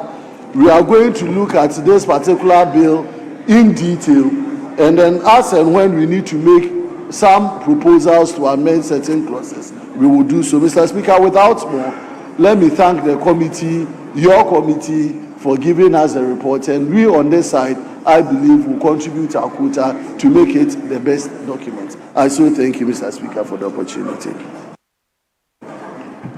Yes, Honorable James Enu. Thank you very much, Mr. Speaker, for the opportunity, and I rise to support the adoption of the report, by the Committee on Constitutional and Legal Affairs in respect of the Governance Advisory Bill. Mr. Speaker, if you look at page 4 of the report, the first paragraph, we find the object of the bill. And it says that the object of the bill is to establish the Governance Advisory Council to promote good governance and integrity, enhance citizen participation in decision-making, enhance public trust in governance institutions, and improve governance performance and service delivery. Mr. Speaker, as a country, we have come very far in our governance systems in terms of citizen awareness and participation, in terms of transition from one government to the other. But our governance system is still bedeviled with some challenges. Mr. Speaker, one of the main reasons for this bill is to ensure that those challenges are addressed. Mr. Speaker, concerns have been raised regarding issues of duplication as far as the functions of the council is concerned. But Mr. Speaker, the main idea is to create a council that will be able to complement and be able to collaborate and coordinate some of these governance institutions so that issues that confront governance in this country can be adequately addressed. Mr. Speaker, so said, I pray that the House adopts this report. Thank you, Mr. Speaker. Yes, minority leadership. Very well. Majority.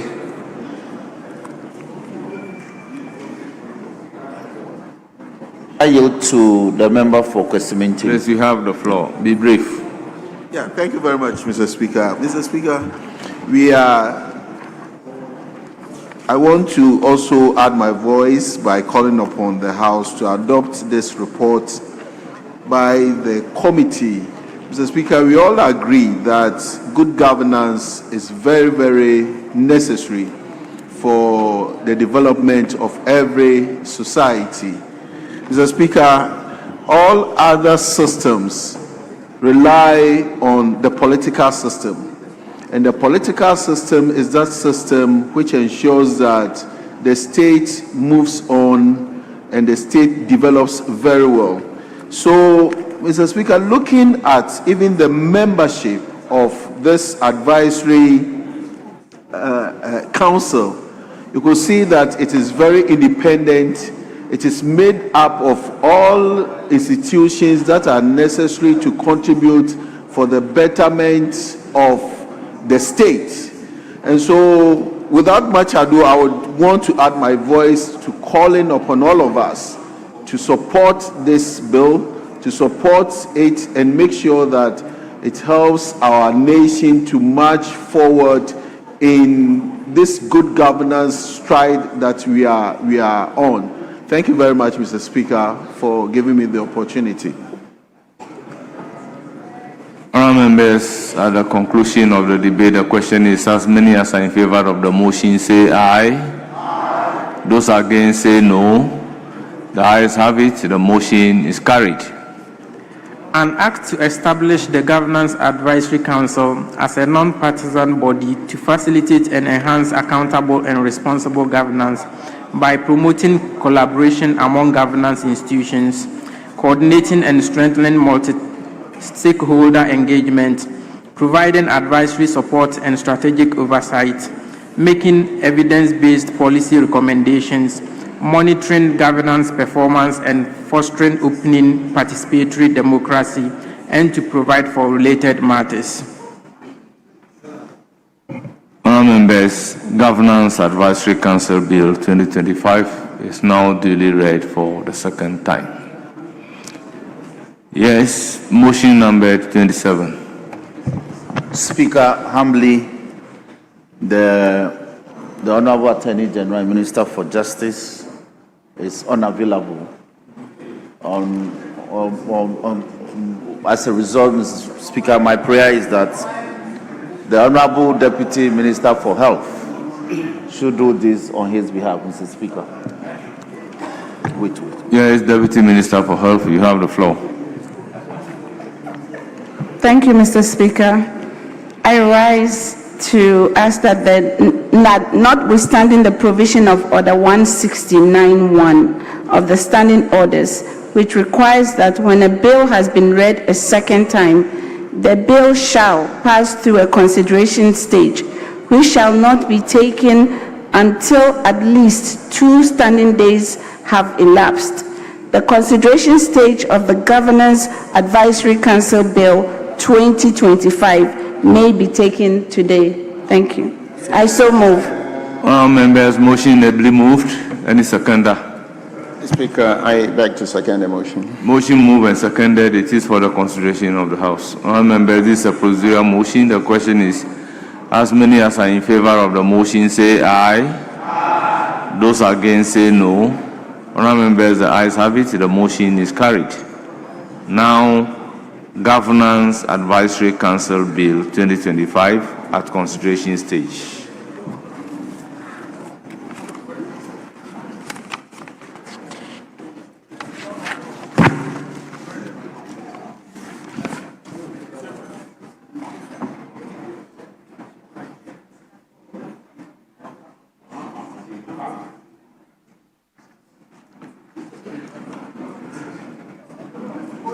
Clause 1.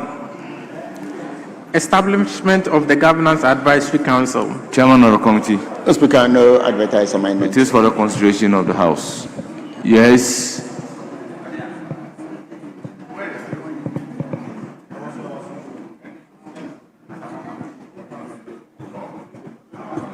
Yes. Mr. Speaker, respectfully, we don't have copies of the bill. So, what we want to what you have to do is to request for a copy, because this bill is last year. Probably you have a copy, you might not have brought yours, so you just request for a copy.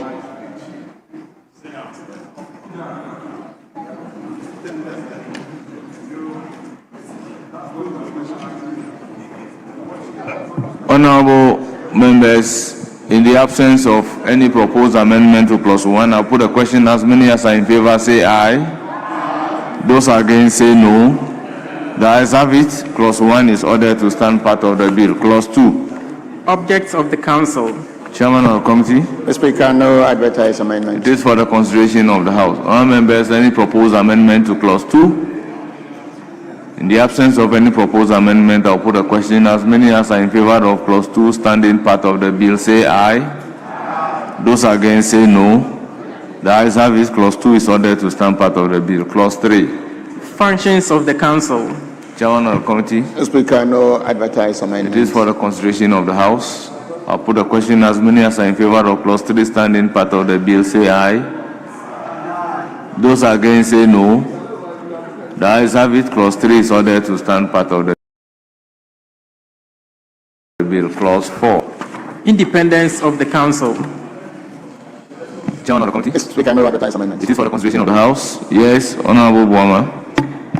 Mr. Speaker, if you look at clause 4, 2, it's indicating that the council in the performance of its function under this act will cooperate with relevant institutions but shall not interfere with the day-to-day administration or decision-making process of the relevant institution. But we're dealing with the independence of the council itself. Here we're talking at 2 on the independence of the institutions they are supposed to be administering. So I find a little challenge with that clause 2 being seen as part of the council's independence. So I don't know if the chairman of the committee can explain to me. Yes, chairman of the committee. Mr. Speaker, it's not about administration. They are not administering the processes with the other institutions. They're just coordinating and cooperating with them as far as their work is concerned. And so theirs is to liaise of a sort and pick up early warning signals just so that they can avert any future occurrences. So they are not administering, they are coordinating and cooperating with them as far as their work is concerned. Yes, Speaker. So I think that the 2 could go into the function of the council rather than it staying as part of the independence of the council. Because from my reading and understanding, again, I think the 4.2 doesn't speak to the head note of the independence of the council. I don't know if Chairman, Speaker, I can be guided by the 4.2 is simply saying that first 4.1 is saying that the council is independent in the performance of its functions, and 2 is saying that the council shall, in the performance of that independent function, in the performance of its function, because it's performing the function in independent manner. Therefore, you are to cooperate with relevant institutions, but you are not to interfere with the day-to-day administration. Now, this is telling the council what they cannot do. You are independent in the performance of your function. However, in performing your functions, you cooperate, but not to perform the day-to-day administration of any institution. That is my understanding.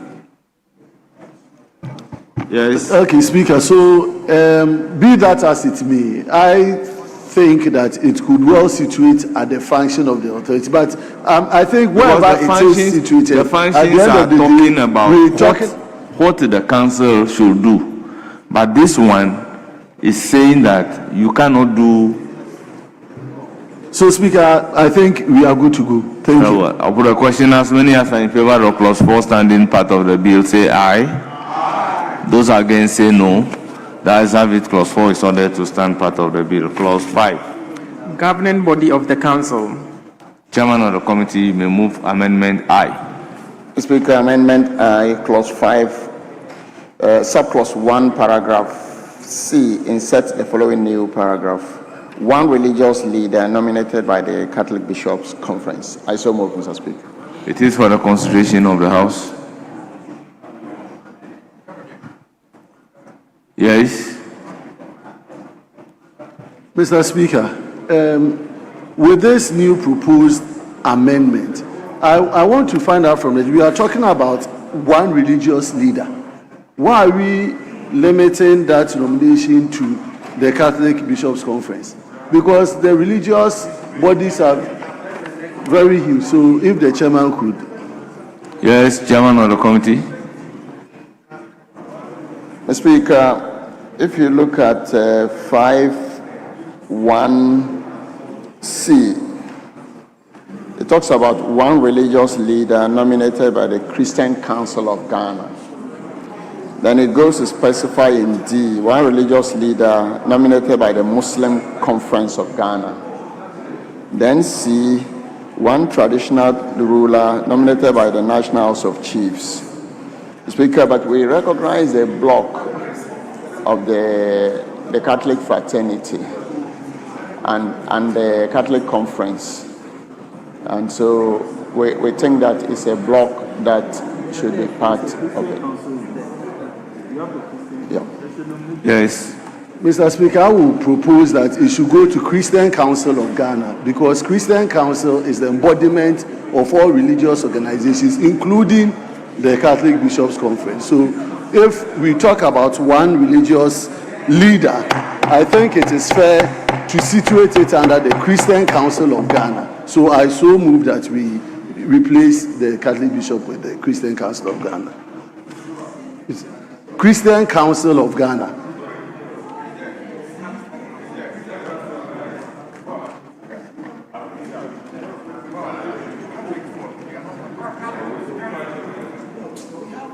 We have C, which is the Christian Council. And the Christian Council is quite different from the Catholics. So I'll put a question to the proposed amendment. As many as are in favor, say aye. Aye. Those against, say no. The ayes have it. The proposed amendment is carried. Aye, aye. Speaker, aye. Subclause 1, after paragraph G, subparagraph IX, insert the following new subparagraph. The National Commission for Civic Education, nominated by the chairperson of the National Commission for Civic Education. I so move, Mr. Speaker. All members, the proposed amendment is for consideration. In the absence of any further amendment, I'll put a question. As many as are in favor, say aye. Aye. Those against, say no. The ayes have it. The proposed amendment is carried. Chairman, aye. Mr. Speaker, aye. Clause 5, amendment proposed. Subclause 2, delete. Mr. Speaker, we don't think that we want to provide for a vice chairperson. The reason why deleting it. I so move, Mr. Speaker. It is for the consideration of the House. I'll put a question. As many as are in favor, say aye. Those against, say no. The ayes have it. Subclause 2 is accordingly ordered to be deleted. Now I'll put a question on the entire clause 5. As many as are in favor, say aye. Yes. Honorable Kenneth Ado. Thank you, Mr. Speaker. Mr. Speaker, if you look at what the import of the bill is seeking to do, is seeking to have a very independent body that can give advice. And if you look at the function, but Mr. Speaker, you are seeing that the chairperson is supposed to be appointed by the president. I thinking that we should amend that so that the members themselves, after meeting, can elect the chairperson, because we want to promote good governance, we want to promote trust and integrity. And a lot of times when we have these people appointed by executive, it tends to help. So at least for the first time that we are having... Honorable Kenneth Addo, the provisions in the Constitution as to who should appoint is very clear. No, that is why even the Chief Justice is appointed by the President. The Speaker, is a public institution. Yes. And the Constitution has prescribed. You can establish a body corporate and do away with Article 195 of the Constitution. I'll put a question. As many as are in favor of Clause 5 standing part of the bill, say aye. Those against, say no. Honourable members, Clause 5 as variously amended is ordered to stand part of the bill. Clause 6. Functions of the board. Chairman of the committee. Mr. Speaker, no advertised amendment. It is for the consideration of the House. Honourable members, any proposed amendment? In the absence of any proposed amendment, I'll put a question. As many as are in favor of Clause 6 standing part of the bill, say aye. Those against, say no. The ayes have it. Clause 6 is ordered to stand part of the bill. Clause 7. Duties and liabilities of a member of the board. Chairman of the committee. Mr. Speaker, no advertised amendment. It is for the consideration of the House. Honourable members, any proposed amendment? In the absence of any proposed amendment, I'll put a question. As many as are in favor of Clause 7 standing part of the bill, say aye. Those against, say no. The ayes have it. Clause 7 is ordered to stand part of the bill. Clause 8. Tenure of office of members of the board. Chairman of the committee. Mr. Speaker, no advertised amendment. It is for the consideration of the House. Honourable members, any proposed amendment to Clause 8? Yes. Speaker, just a brief guidance from the chair. It says that the board members should hold office for a period of 5 years. Is that 5 years? Is that the 8th one? Yes. Is there any special reason why we want the tenure to be 5 years and not 4 years? Just so I can come with my... Yes. Chairman, is there any reason for which it should be? Yes, Mr. Speaker. Mr. Speaker, we wanted to transcend an election cycle. Because it's an independent body, it doesn't matter which government sets it up. Once the tenure of the board transcends another election cycle, it moves into the next governance system. Part of the reason also is that a government upon winning election may not be able to constitute the boards and then the councils immediately. It takes some time in order not to create vacuum. It will transcend. I'll put a question. As many as are in favor of Clause 8 standing part of the bill, say aye. Those against, say no. The ayes have it. Clause 8 is ordered to stand part of the bill. Clause 9. Meetings of the board. Chairman of the committee. Mr. Speaker, Clause 9 IV amendment proposed sub-clause 3 line 1 delete 9 and insert 11. I so move. It's for the consideration of the House. I'll put a question. As many as are in favor, say aye. Those against, say no. The ayes have it. The proposed amendment is carried. Chairman V. Speaker, V, Clause 9 amendment proposed subclause 4 delete and insert the following. The chairperson shall preside at a meeting of the board, and in the absence of the chairperson, a member of the board elected by the members present from amongst their number shall preside. I so move, Mr. Speaker. Well, members, this is a regular provision in our bills. I will therefore put a question. As many as are in favor, say aye. Those against, say no. The ayes have it. The proposed amendment to Clause 9 is ordered to stand part of the bill. Now I'll put a question on entire Clause 9. As many as are in favor, say aye. Those against, say no. The ayes have it. Clause 9 is ordered to stand part of the bill. Clause 10. Establishments of committee. Chairman of the committee. Speaker, no advertised amendment. It is for the consideration of the House. Honourable members, any proposed amendment? In the absence of any proposed amendment, I'll put a question. As many as are in favor of Clause 10 standing part of the bill, say aye. Those against, say no. The ayes have it. Clause 10 is ordered to stand part of the bill. Clause 11. Establishment of committees. Chairman of the committee. Mr. Speaker, no advertised amendment. It is for the consideration of the House. Honourable members, any proposed amendment? In the absence of any proposed amendment, the question is as many as are in favor of clause 11 standing part of the bill say aye. Those against say no. The ayes have it. Clause 11 is ordered to stand part of the bill. Clause 12. Allowances. Speaker, no advertised amendments. It is for the consideration of the House. Any proposed amendment, honourable members? I'll put the question. As many as are in favor of clause 12 standing part of the bill say aye. Those against say no. The ayes have it. Clause 12 is ordered to stand part of the bill. Clause 13. Appointment of Executive Secretary. Chairman of the committee. No advertised amendments. It is for the consideration of the House. Any proposed amendment? In the absence of any proposed amendment, I'll put the question. As many as are in favor of clause 13 standing part of the bill say aye. Those against say no. The ayes have it. Clause 13 is ordered to stand part of the bill. Clause 14. Functions of the Executive Secretary. Chairman of the committee. Speaker, no advertised amendments. It is for the consideration of the House. I'll put a question. Those in favor of clause 14 standing part of the bill say aye. Aye. Those against say no. The ayes have it. Clause 14 is ordered to stand part of the bill. Clause 15. Appointment of other staff. Speaker, no advertised amendments. It is for the consideration of the House. Any proposed amendment? In the absence of any proposed amendment, I'll put a question. As many as are in favor of clause 15 standing part of the bill say aye. Aye. Those against say no. The ayes have it. Clause 15 is ordered to stand part of the bill. Clause 16. Secretariat of the Council. Chairman of committee. Mr. Speaker, no advertised amendments. It is for the consideration of the House. Yes. Thank you, Mr. Speaker. Before we go to the appointments of the other staff, Mr. Speaker, this bill is conspicuously missing secretary to the board.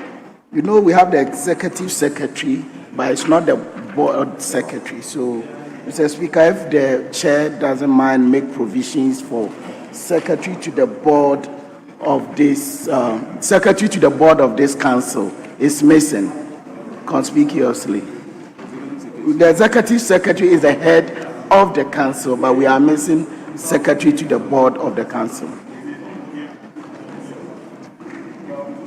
Well, I'm not getting your point. Mr. Speaker, the executive secretary is the administrative head of the council who will be in charge of day-to-day administration of the council. But we are missing the secretary to the board of the council, which is a regular rendition that we cannot. Is that not what 16 is talking about?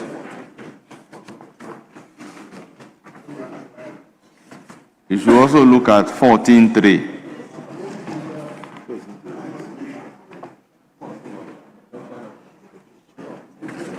Okay.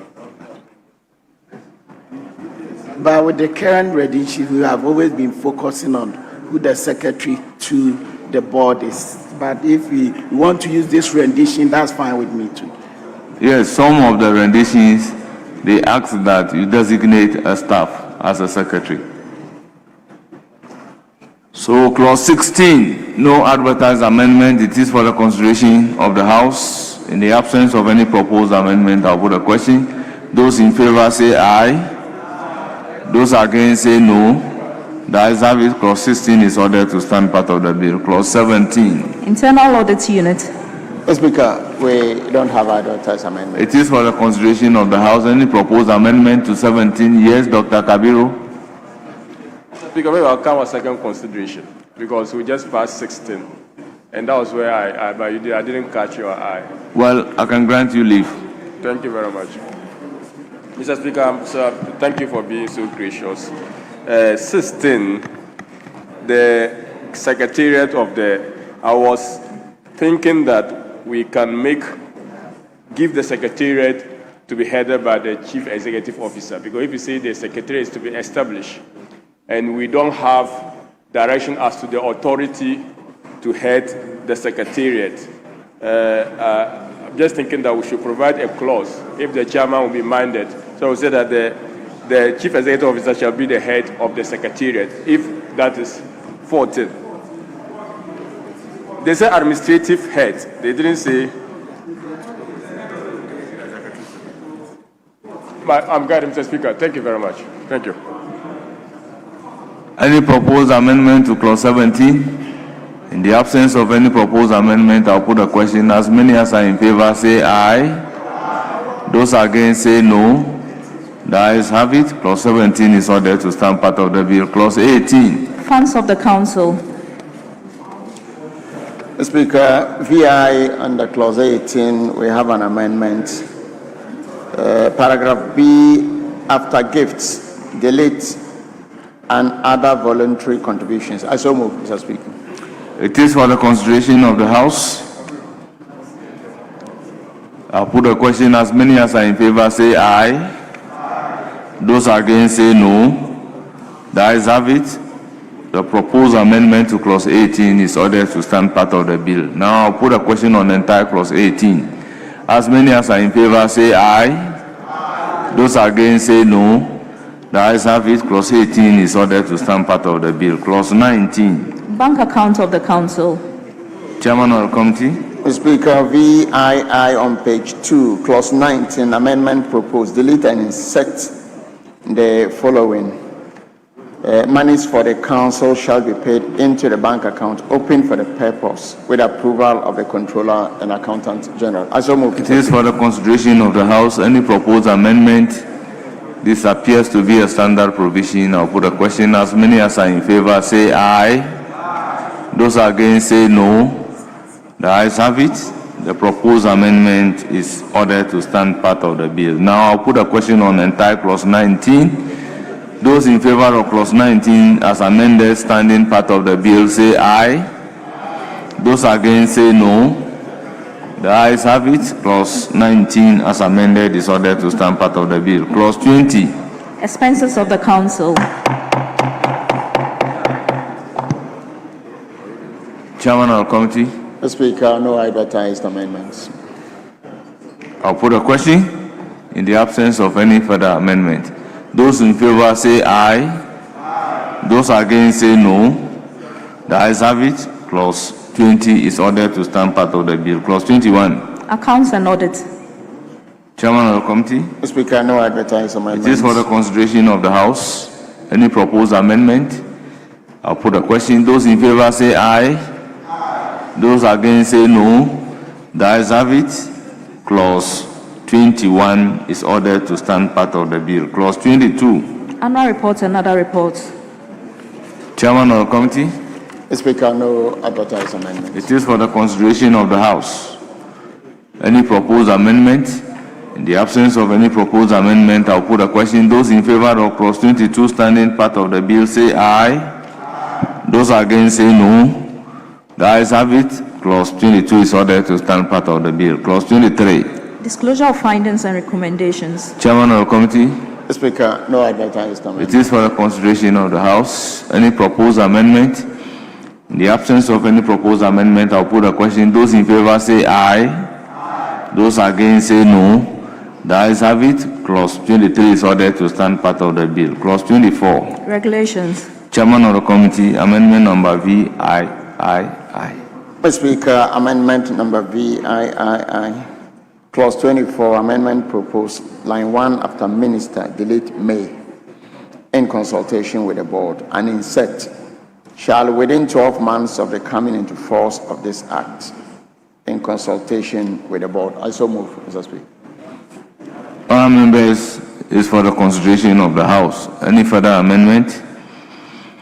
In the absence of any further amendment, the question is as many as are in favor of the proposed amendment say aye. Those against say no. The ayes have it. The proposed amendment is ordered to stand part of the bill.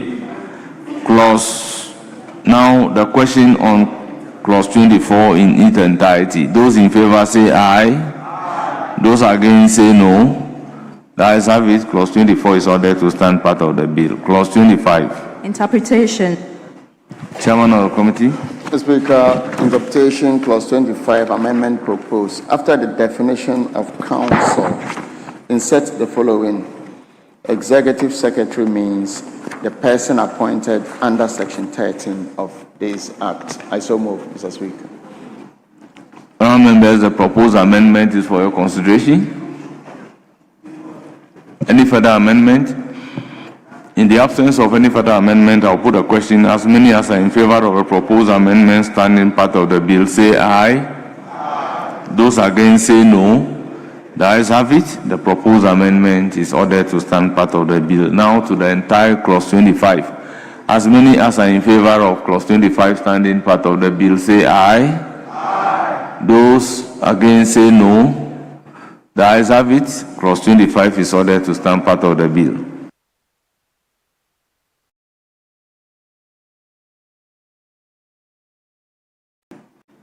Honourable members, long title. An act to establish the Governance Advisory Council as a non-partisan body to facilitate and enhance accountable and responsible governance by promoting collaboration among governance institutions, coordinating and strengthening multi-stakeholder engagement, providing advisory support and strategic oversight, making evidence-based policy recommendations, monitoring governance performance, and fostering open participatory democracy, and to provide for related matters. Honourable members. Yes, Chairman of the committee. Speaker, I thought you were going to deal with the short title, even though there's no... Do you have a proposed amendment to the short title? Even though there's no proposed amendment. Very well. Just so that we take it as part of the... Very well. Let's start with the short title. Speaker, no proposed amendment. Very well. The short title is ordered to stand part of the bill. Let me put a question. Those in favor of the short title standing part of the bill, say aye. Aye. Those against, say no. The short title is ordered to stand part of the bill. Now the long title. Mr. Speaker, no amendments. It's for the consideration of the House. Honourable members, any proposed amendment to the long title? In the absence of any proposed amendment to the long title, I'll put a question. The question is, as many as are in favor of the long title standing part of the bill, say aye. Aye. Those against, say no. The ayes have it. The long title is ordered to stand part of the bill. Honourable members, that brings us to the end of the consideration stage for Governance Advisory Council Bill 2025.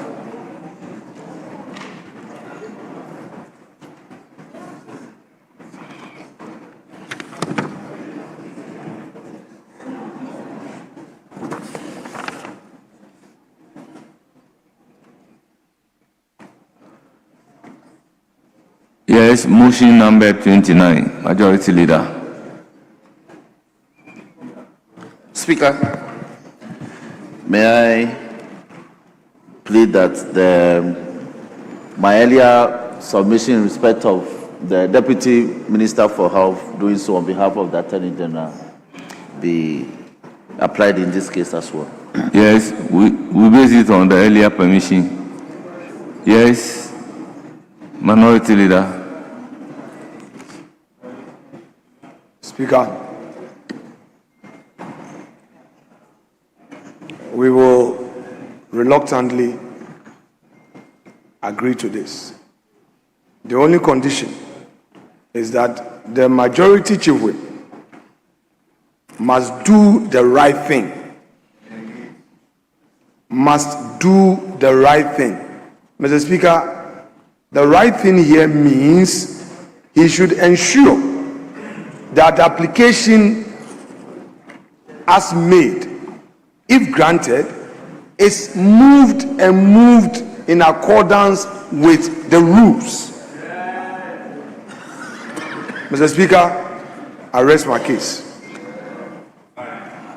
Honorable Deputy Minister for Health, you have the floor to move motion number 29. Thank you, Mr. Speaker. I move that notwithstanding the provision of Order 172.1 of the Standing Orders, which requires that when a bill has passed through the consideration stage, the third reading thereof shall not be taken until at least one sitting day has elapsed. The motion for the third reading of the Governance Advisory Council Bill 2025 may be moved today. I so move, Mr. Speaker.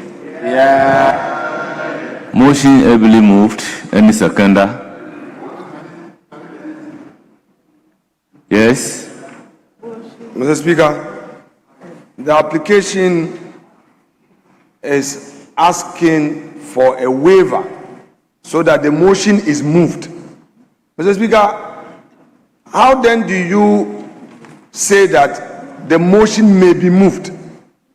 May be moved. How? No, Mr. Speaker, you are saying that. So, Mr. Speaker, we have a problem. Mr. Speaker, may be taken today when your application is to take it. Your application, I am not interested in the text. I'm not interested in the text. Mr. Speaker, you are waiving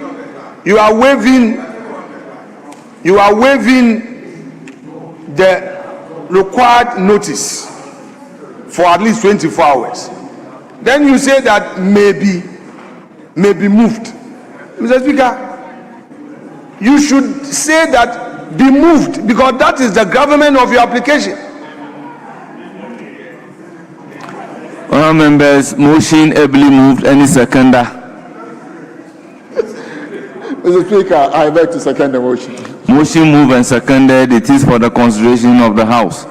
This is a procedural motion. The question is as many as are in favor of the motion say aye. Aye. Those against say no. The ayes have it. The motion is carried. Now consequential motion numbered 30. Speaker, may I plant my application on the earlier submission that the substantive motion 30 be moved on behalf of the Honorable Attorney General by the Honorable Deputy Minister for Health. Mr. Speaker. That's all. Yes, Minority Leader.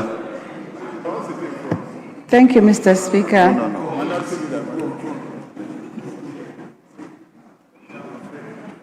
Mr. Speaker, we are not opposed to the application. Very well. This is the reason for which the text of the motion earlier moved is correct. Because if at this stage there is a problem in relation to which we will not move the motion, very well. Yes, Deputy Minister for Health. Thank you, Mr. Speaker. I move that the Governance Advisory Council Bill 2025 be now read the third time. I so move. Thank you. Motion moved. Any seconder? Mr. Speaker, I beg to second the motion. Motion moved. Any seconder? Mr. Speaker, I beg to second the motion. Honourable members, motion moved and seconded, and it is for the consideration of the House. Speaker, do you want to arrest the motion? No, at all. It's for the consideration of the House. So it's for the consideration of the House? Yes. Speaker, I will then put the question. As many as are in favor of the motion say aye. Aye. Those against say no. Honourable members, the ayes have it. The motion is adopted. An act to establish the Governance Advisory Council as a non-partisan body to facilitate and enhance accountable and responsible governance by promoting collaboration among governance institutions, coordinating and strengthening multi-stakeholder engagement, providing advisory support and strategic oversight, making evidence-based policy recommendations, monitoring governance performance, and fostering open participatory democracy, and to provide for related matters. Honourable members, the Governance Advisory Council Bill 2025 has been duly read for the third time and accordingly passed.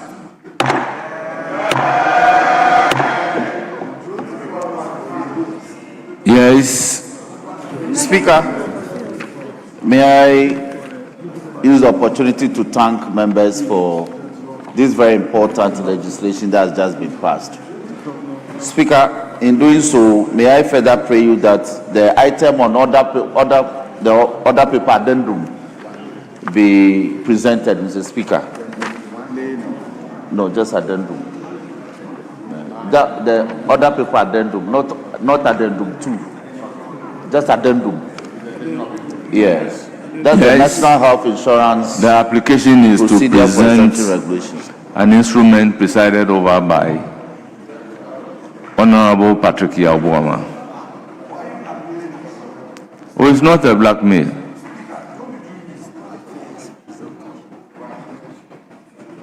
Speaker, let me couple my prayer with the further prayer that this be done on behalf of the substantive minister by the substantive deputy minister for health, Mr. Speaker. Yes, Deputy Minister for Health. National Health Insurance Procedure for Exemption Regulations 2026.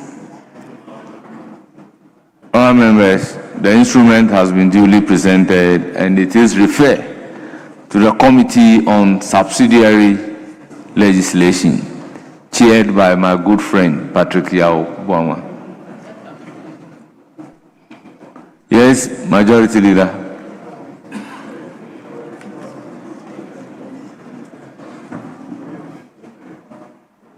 Mr. Speaker, we'll probably take a short suspension. The Speaker can be called to come. He went back.